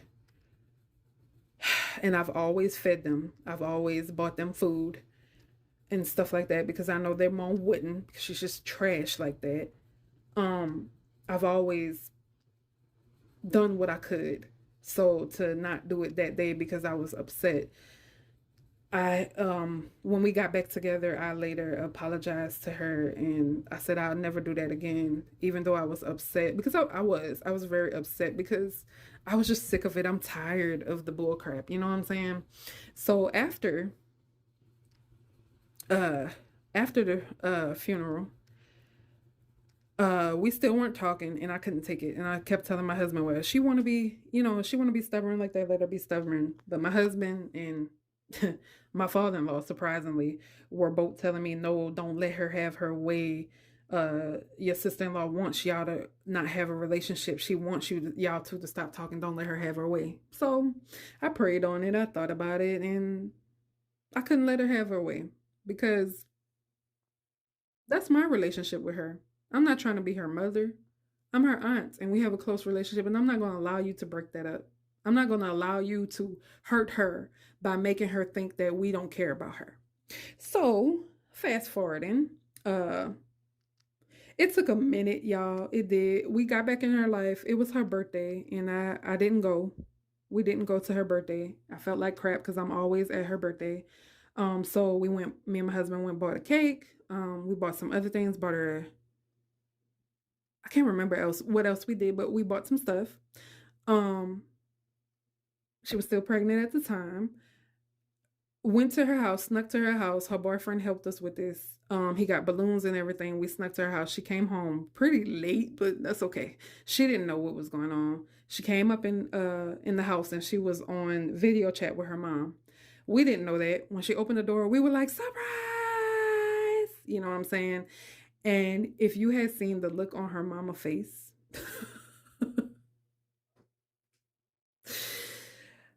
and I got pissed off that night as well because her mama started acting stupid. She went outside to talk to her on the phone and she was crying because her mother was on the phone. I can't believe you allowing her back in your life, and if you gonna talk to her, then I'm done with you, and there will be no relationship between me and you if you're dealing with her, and giving her an ultimatum. And for me as a mother, I can never give my children an ultimatum. My children will always be my children. I will always love them. I don't care who they have in their life, as long as you're treating my children with care. That's all I care about. I'm not going to stop talking to my children because they're talking to, that's stupidity. It's childish. And if you got to give your child stipulations, if you got to tell your children, I love you, but see, love is never going to be, what I'm trying to say, y'all, I'm talking too fast. Love will never have, dang it, I lost the word, but y'all know what I'm talking about. I lost the word, but love will never have stipulations and stuff like that. Oh, unconditional. There it is. Love will never have conditions. It's always going to be unconditional when it's real love. So for you to give her conditions, well, I'm not going to be your mom. I'm not going to give you love if you have her in your life. Then you don't really love your daughter. Because my relationship with her has nothing to do with you, and your relationship with your daughter has nothing to do with me. Period. I'm not, like I said, I've never tried to be her mother. I've only been there for support. I've been her auntie, and the relationship we have is like friends. It's not mother-daughter. Okay. So she was very hesitant because they were still talking. She was just trying because she wanted her mother in her life. It was her first baby, first time being pregnant. So, like anybody, you want your mom in your life, even if it's a bad mom. She wound up discarding her again because she wouldn't get rid of me. She really discarded my niece and stopped talking to her after she said, I'm praying that y'all will change y'all mind on letting that girl be the godparent of my grandson. And the reason I can tell y'all it really had nothing to do with my husband, she really was just talking about me, is because what I'm about to tell you now. When she decided to discard my niece, because my niece was not going to allow her to come in between me and her and stop me from being the godparent. The reason I can tell y'all this is because my niece, we had to sit down and she was like, I need to tell you what happened. Because I told her, I said, I was very mad at you. You upset me and you hurt my feelings because how dare you not talk to us? We've never done anything to try to hurt you or make you feel like we don't care about you. So how could you do that? So we sat down, we had a discussion, and she told me everything that had happened. So of course, of course, her mother is the one who started it. Her mother sat down and told her that I don't love her. I'm fake with her. Uh, she used the situation that her and my husband had, because like I said, her and my husband had a fallout, and it was horrible to me to the point where I didn't want to talk to either one of them. And my niece would be texting me all the time, and I just was not ready to talk because I was in a place of I can't believe that my niece and my husband, we have a close relationship, all three of us. I can't believe that they had a fall. It was horrible to me to see them have a falling out. Even though I knew it really didn't have anything to do with them, it was her mother putting her up to it. So we found out why. Her mother used that. She told her mother, because her mother asked her, "Has your auntie talked to you since you had it out with your uncle?" And she said, "Yeah, but she said she's not ready to talk yet." She tells her, "Oh, what kind of auntie does that? What kind of auntie tells you she's not ready to talk? I told you that she doesn't love you or care about you the way you think. I told you, because a real auntie would have a conversation." Just using anything that she could to make my niece think that I didn't care about her, right? I already knew what she was doing. So when we had this conversation, nothing that my niece was telling me was brand new to me. I already knew. She sat her down, talked trash about me, and tried to make my niece feel like me and my husband didn't care about her. And then when we were in Mississippi, she said she told her, "I'm okay with you hugging." Her mother told her, "I'm okay with you hugging your uncle, but you better not talk to her," which is me. Like I said, my name is her. You better not talk to her. You better not hug her. Stay the hell away from her. Okay. So I really got on my niece in a loving manner. I didn't yell at her or nothing, but I'm like, "Are you serious? I shouldn't have to prove to you how I feel about you. I prove to you every day that I care about you, and not through material stuff. You know what I'm saying? Not through taking you places. I prove it by giving you, showing you love and giving you support and being there when you need me. When you crying and you hurt, I'm your shoulder to cry on. I'm always there. It's been times where I was sleepy, wanted to go to bed, and my niece would call crying on the phone. "Auntie, I need to talk to somebody." And I would sacrifice my sleepiness to be up all night with my niece to calm her down and to talk her off of the ledge. You know what I'm saying? Why would I have to? But then I have to realize who her mother is, and her mother's been doing this to her since she was a child. And like I said, she's the greatest manipulator. So she was very upset when um my niece decided, "Okay, well, you discarded me. I'm done with you then." And my niece decided, "Auntie, let's get back on track with us." And we did. We patched our relationship right back up. I forgave her. She forgave me. We patched our relationship right back up, and we were back to it, stronger than ever, stronger than the last time. And her mama couldn't stand that. So she went and started a smear campaign on me and a smear campaign on her own daughter. And to talk to people about your daughter like she's a dog, you know what I'm saying? That's ridiculous. But that's what she did. This is around the time of my awakening. This is around the time where I started to tell my niece about narcissism and sending her videos and stuff about narcissistic moms. And I said, "I need you to listen to this because I can tell you later about it, but I want you to listen to somebody who has a narcissistic mother who has been through it. She can tell you better than I can because I don't have narcissistic parents."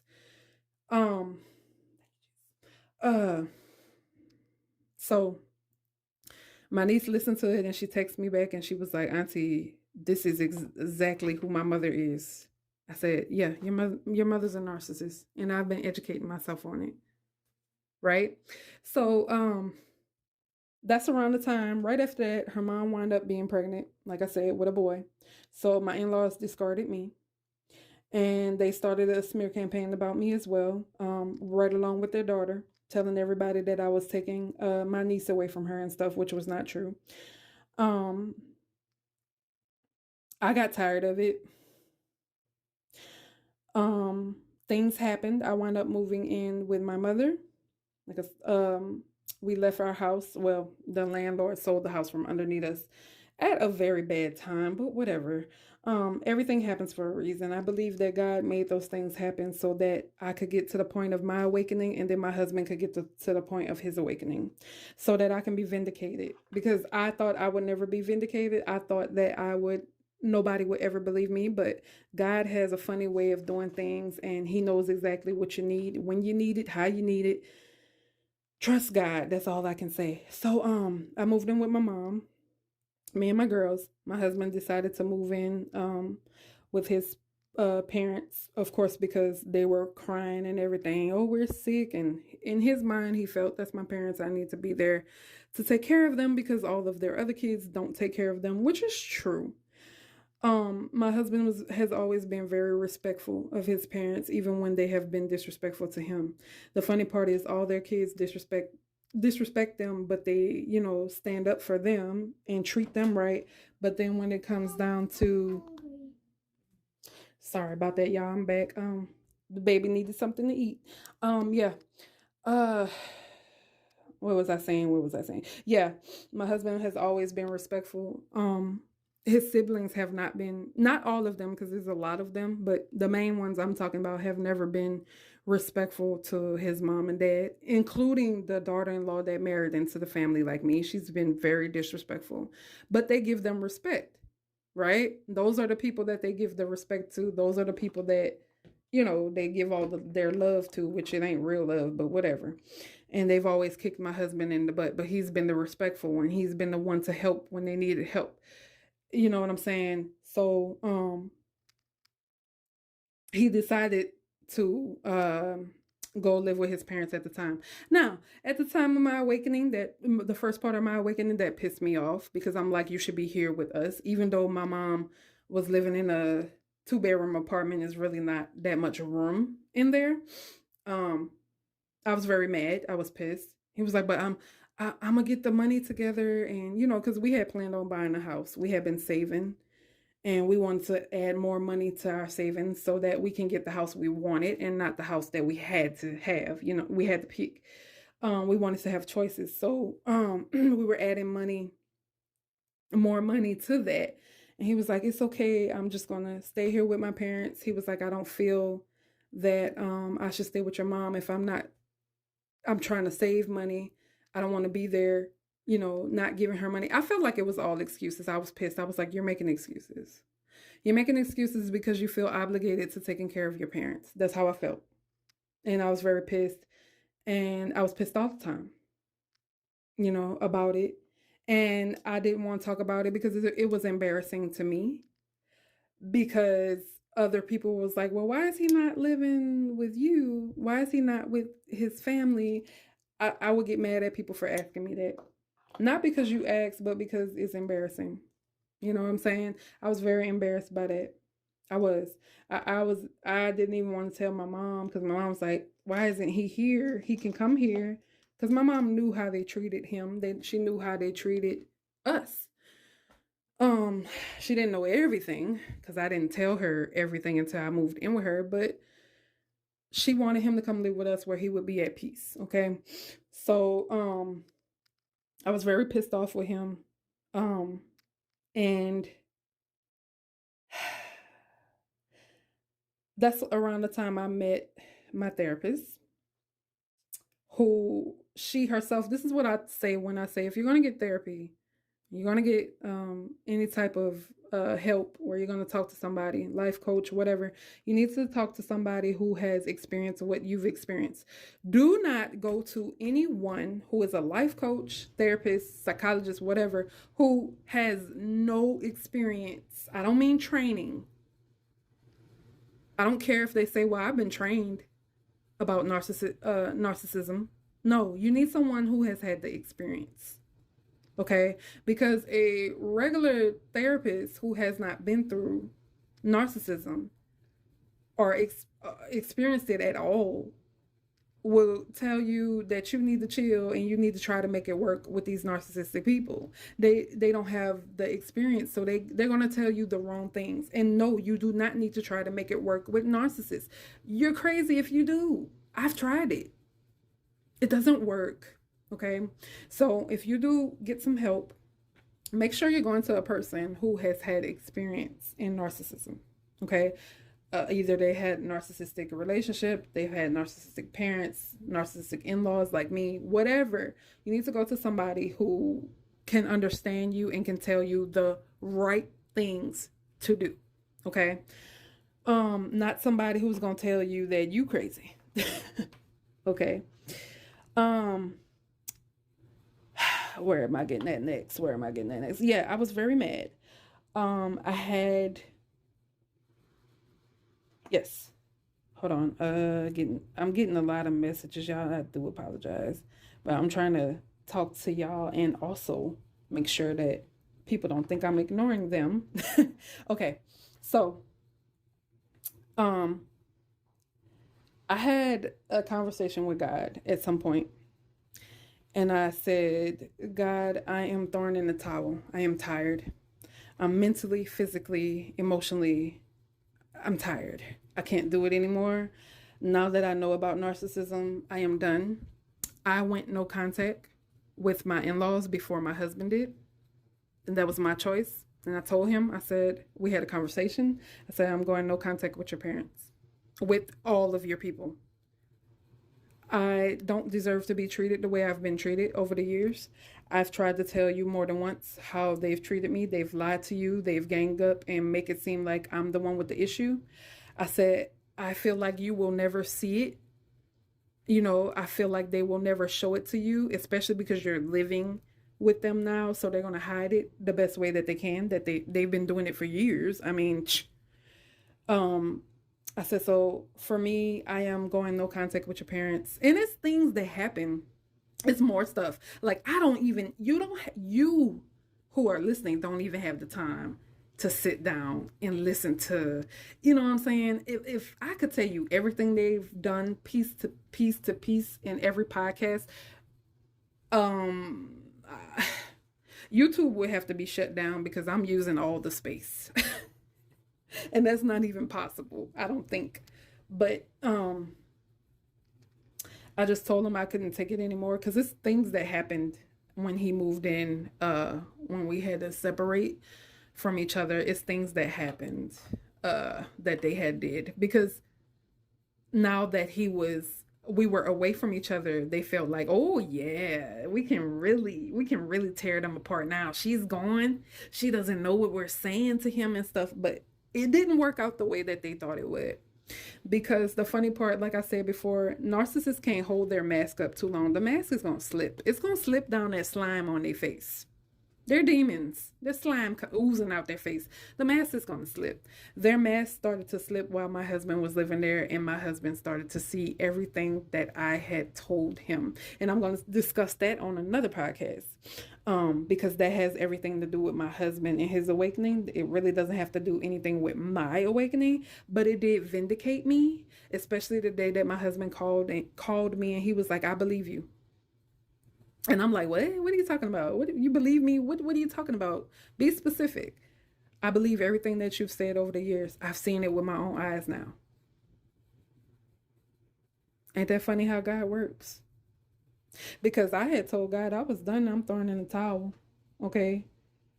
I had a hard conversation with my husband at some point where we had this, and he hates when I say we need to have a conversation. I had this conversation with my husband, and I told him, I said, I don't want to give you an ultimatum. They already have. They've told you it's either your wife and your children or it's us. They've already gave you an ultimatum to either leave your family or get booted from them, right? I said, I don't want to give you an ultimatum. And I was crying and everything, because when you really love somebody, you don't ever want to tell them that, they have to make a decision between you and their family. I've never wanted to come between him and his family. Unfortunately, his family has always wanted to come between me and him. That's just how the cookie was crumbling. So I told him, I said, hey, I love me. I didn't, and this is after meeting my therapist who had been through narcissistic abuse, not only with her mother, but also with her mother in law. Okay. So she was very understanding and helping me. A lot of things that she said when I first started therapy, I couldn't appreciate, I didn't like. And that's because when you're starting to learn who you are and you have to accept who you are and you have to accept that you need to make some changes if you want a different life, when you have to sit with it and it hurts and you don't want to talk about it, but you have to, at first you're going to be very like, nah, I'm not doing that. When she said I had to forgive them and let it go, at that point in my life, I was like, it's not going to happen. I'm so angry. I'm so sick of them. I'm about to give them what they want. They want their son. You want your brother. You can have him. I'm done. I throw in the towel. That's how I felt. But she kept telling me, don't do that. I've been there. Don't do that. The way that you get your husband to start seeing, even if he doesn't, you have to change you. You have to work on you. Work on you. She said this can go either two ways. You work on you, you heal you, you become the person that you were meant to be, that God ordained you to be. And he sees that and he gets his awakening and he starts to wake up and he starts to see it for what it is. And he decides, okay, I got to go with my family. I got to do what God told me to do. And he decides to cut his family off and do what God told him to do. When he decides that he wants to heal himself, that could possibly happen. Or you can heal yourself, get yourself together, start loving you, be who God ordained you to do, and he can make a decision that he don't want that because he is codependent and he feel like he can't walk away. So she was like, you have to be prepared for whatever happens next. Because either once you start your awakening, once you start healing you, this can either go two ways. Either your husband's going to follow behind you or your husband's going to stay behind. I hated to hear that because what I wanted was for him to follow behind me. That's my husband. That's how I felt. That's my husband. I've invested time. We have 2 kids. I will put up a fight when it comes down to my husband. Y'all are not going to take my husband away from me. That's how I felt in the first place. But as I continue to do therapy, as I continue to break down that wall, as I continue to work on myself, as I continue to know who I am, as I continue to start fixing those parts of me that were toxic, as I talked about before, we all have toxic traits. And I did.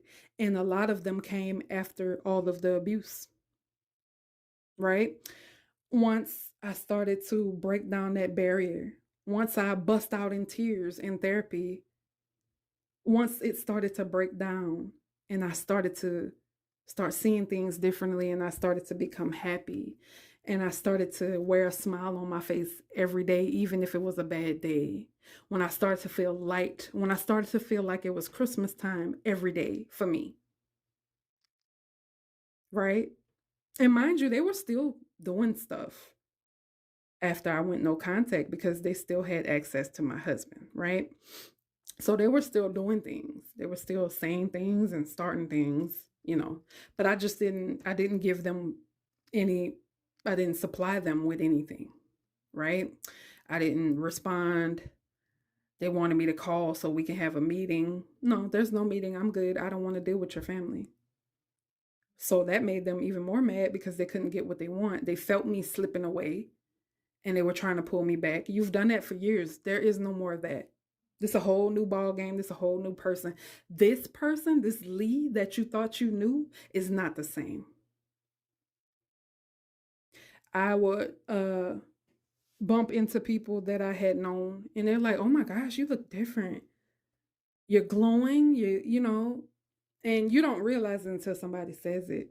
I knew I felt different. I didn't know I started looking different, right? That's how the sunflower came along because my favorite flower has always been the dark red rose, right? Once I started my spiritual awakening and healing me, I would see sunflowers everywhere. I promise you, I kid you not, sunflowers everywhere.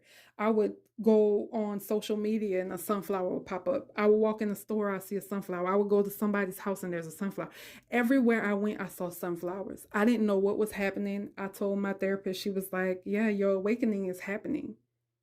That is why I have a sunflower in my picture, because the sunflower became, for the new me, the new Lee, the healed Lee, the better Lee. Sunflower became my new flower. I still love roses. Okay. The red rose will always be my favorite, but the sunflower is my new flower. That's my light. That's my love. Yellow became my new favorite color. Purple will always be my favorite color. You have room for multiple favorite colors. So yellow is my other favorite. And even after I decided that the sunflower is my new favorite flower, is the light in my life, I still see it all the time. You know what I'm saying? I still see sunflowers everywhere. And people, well, maybe it's the flower of the year. I don't think so. Okay. I don't think so. I think it was more than that. Because you have to realize, even if I never paid attention to sunflowers before, never. I can't even remember the last time I saw a sunflower. You have to think, around the time of my spiritual awakening, all these sunflowers are popping up from everywhere.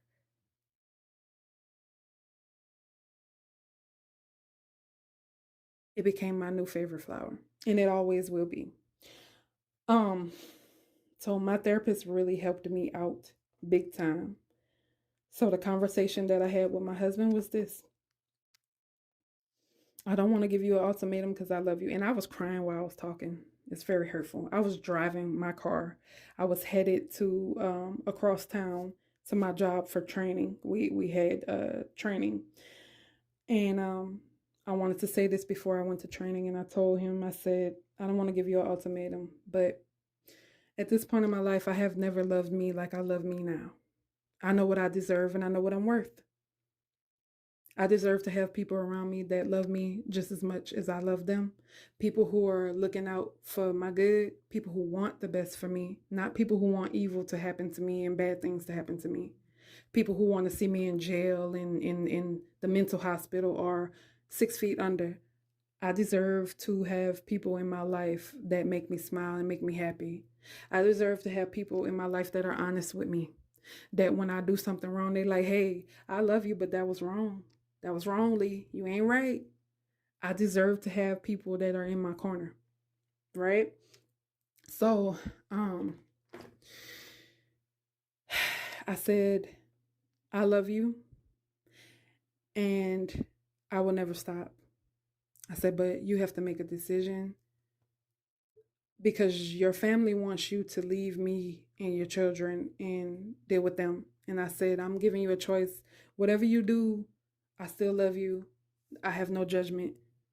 I just want you to be happy. So I give you the choice, and I'm not going to wait too long for you to answer. Because if you take too long to answer, I'm going to answer it for you because I already know what the answer is if you can't give me a straight answer." I said, "You don't have to answer today. I'm on my way to training. Okay. I need you to either choose me and our children, to choose a happy life with us, or to choose your family. I say, if you choose your family, it's going to hurt like hell to me, but I'll be okay.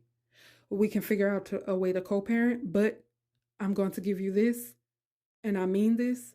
Our children are not allowed around your family. Your family wants no good for our children. I don't know when you're going to realize that. I don't know if you'll ever realize that. But as a mother, I have to protect my children. Okay, so if you decide that you don't want to be with us, which, like I said, it's going to hurt, but I want you to be happy. I want you to do what makes you happy because I'm going to do what makes me happy. And what makes me happy is to be free from the abuse and to keep my children away from the abuse because they don't deserve to be treated like they're nothing. And that's exactly what your family treats our children like. I need to know. You don't have to say anything right now. I'll give you time to think. I'm going to go to my training. Like I said, whatever choice you make, that's your right. I can't force you to do anything. And for years, y'all, I had tried to force him to choose, which is a selfish thing for you to do. I had to learn that about myself. You become just like them when you try to control what somebody chooses. You're not a narcissist, but you become like them if you're trying to control the choices somebody makes. And for years, I had tried to control the choices that my husband made because I felt like he's my husband and he should always choose me and our children. But it doesn't always happen like that. It doesn't always happen like that for everybody. So I had to give him his space to breathe and make his own choice. And like I said, had he chose them, it would have hurt like hell because I love him. He's the father of my children. He is my husband. We have been through a lot together. You know what I'm saying? But I had to move on. And we would have to figure out a way to co-parent, but my children could not be around his you will they I would not let them get their venom in my children. Okay. So when I got off the phone with him, he really didn't even talk. He was in shock. When I got off the phone with him, I kid you not, I screamed so loud. I had to let it out because I couldn't believe that I was saying that to the man that I loved. I couldn't believe that I had come to a point in my life where I was okay with letting go of somebody that I loved just so he could be happy and I could be happy. Because I had to do that not only for me, I had to do it for my children because my children deserve to have a happy mother.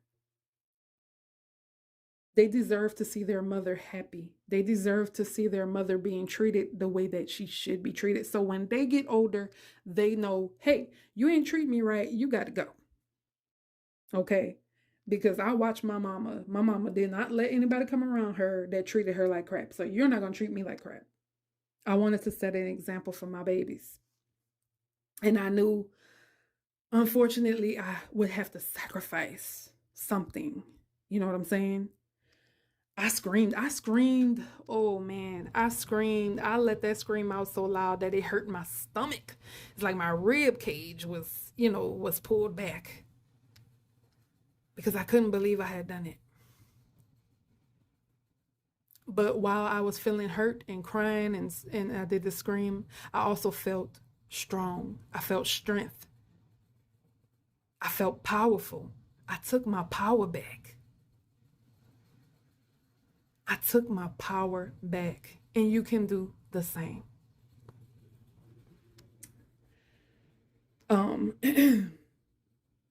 I didn't think that he would choose. I think that's one of the reasons why I screamed and I cried because in my mind I thought he was going to choose them.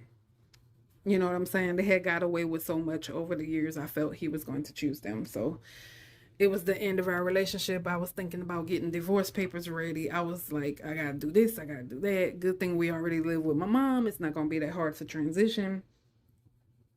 I He called me back.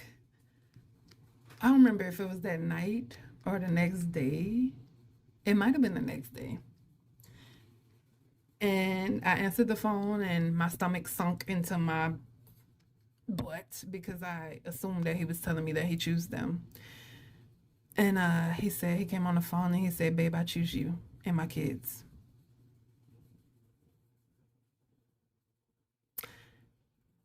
And it was a surprise. You know what I'm saying? It was, I didn't expect it. Like I said, God has a way of fixing and working out things that other people are trying to destroy. And that's the end of my awakening story. My awakening it was beautiful. It was hurtful because when you're doing an awakening, it hurts. It hurts because you have to live in your truth. You have to be honest with yourself. You have to go back in time and figure out that inner child. Why is that inner child inside you broken? Because like I've said before, the inner child inside of us that's broken needs to be healed. That's why we attract, when we walk around with a broken inner child, that's why we attract these bad people into our lives. They can smell it on you. You know what I'm saying? um, my awakening was painful, but of course, my therapist told me it would be. She said, you're going to cry, you're going to laugh some days, you're going to scream, you're going to. She said, whatever you feel it, go through it. Don't try to push it down. You have to go through it if you want to get better. I went through it. I can't even count on my fingers and my toes how many times I cried. I can't even count on my fingers and my toes how many times I got angry, how many times I dealt with grief. And you will deal with grief because you have to understand it's like losing. When you walk away from narcissists, it's like losing. They're not even dead. You know what I'm saying? But it feels, it's grief. You're going to grieve them. You're going to grieve the relationship that you thought you had that was not true. You did not have a relationship with the narcissist. The narcissist fooled you. What you were doing and the love you felt was real for them, but what they told you and the things they did, that was all false. It was all fake. Let me shut this down. Yeah, my spiritual awakening was painful. It was beautiful. It was trying. It was hard. It was, man, it was it was different. But I knew what I wanted and I knew I had to go through it. And you can go through it too. You can do this. Don't let anything that I said scare you about your awakening, about you healing yourself. Healing is not meant to be easy. Healing is going to hurt. You got to remember, you're healing wounds that can't even be seen. You're healing years of pain. You're healing years of abuse. You have to start over, pretty much. You have to start over with everything. Your feelings, you have to learn new feelings because your feelings before are not normal. You have to learn new ways to think because the way you thought before during the abuse is not normal. Everything that you have been through is not normal.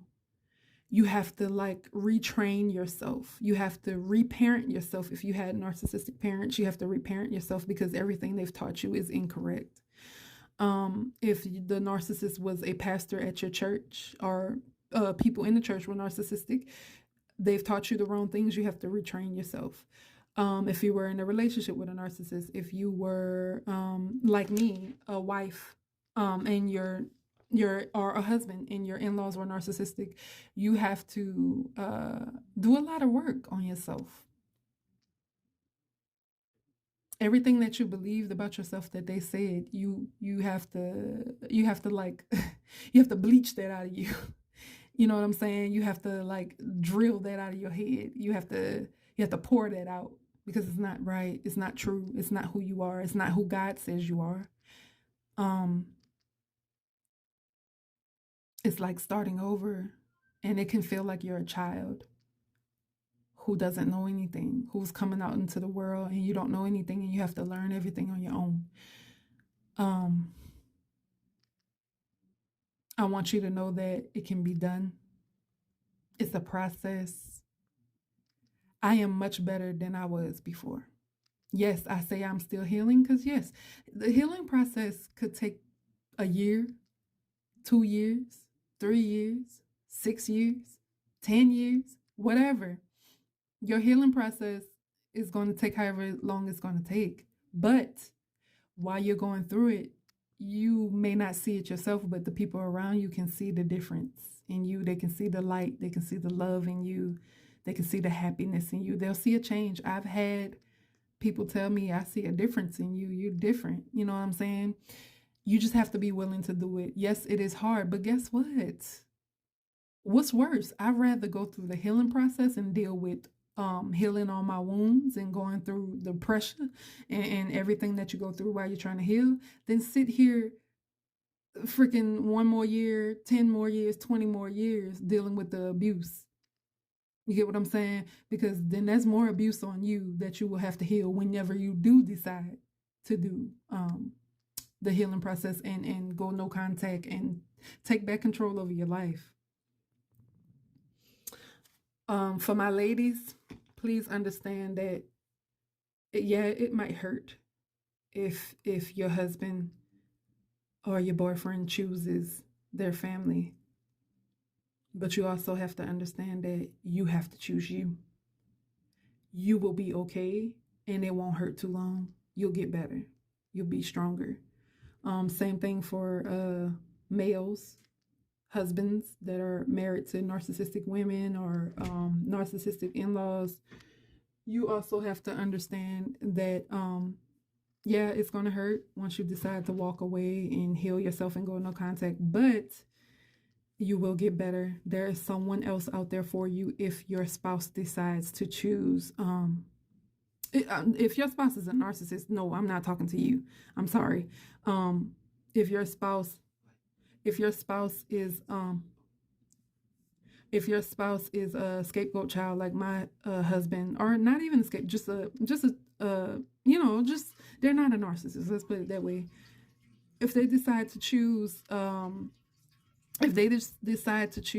their family, it's okay. If they don't choose you, you're gonna be okay. It's gonna get better. God will send you who belongs in your life. I promise you. But you have to be willing to lose to gain. And I know a lot of people don't want to hear that, but that's the way that it is. You have to be okay with losing people and things to accept the new things that God has for you. If you don't make room for what he has for you, you'll never get it. You understand what I'm saying? So you have to remove everybody and everything that is harming you that God wants out of your life so that he can prepare you for the blessings that he has coming. The blessings are going to be tremendous. You need to understand that you didn't go through all of this pain for nothing. God saw everything. He knows everything. And the blessings he has for you are going to be amazing and vindicate you. And like I tell my husband all the time, the Bible says, and hopefully I'm quoting it right because I don't have the scripture in front of me. When your parents decide to, I'm going to say it in layman's terms. I'm going to say it in my terms. When your parents decide to, leave you, discard you, they don't want to be your parents anymore for whatever reason, God will take you up and he will take care of you. So if you think you need them, you really don't. And I'm sorry that you have parents like that are, they don't love you the way that they should. They're narcissistic. They try to love you with conditions. That's not love. That's not love at all. I am sorry that you have to go through that. You know what I'm saying? I haven't been through that, but I feel for you because I feel for my husband. I know it's hurtful. I've been there with him when he's cried about it. He's getting stronger and better, but I've been there with him. You know what I'm saying? So I try to put myself in his shoes, but I want to tell you that is factual when it comes down to God, that your parents want to leave you and walk away from you and disown you. That's okay. God got you. He is our Father and he takes care of his children no matter what. And if you let him, he will take care of it all. You will be vindicated. You will be happy. Everything your parents think they took from you, God can replace. You understand what I'm saying?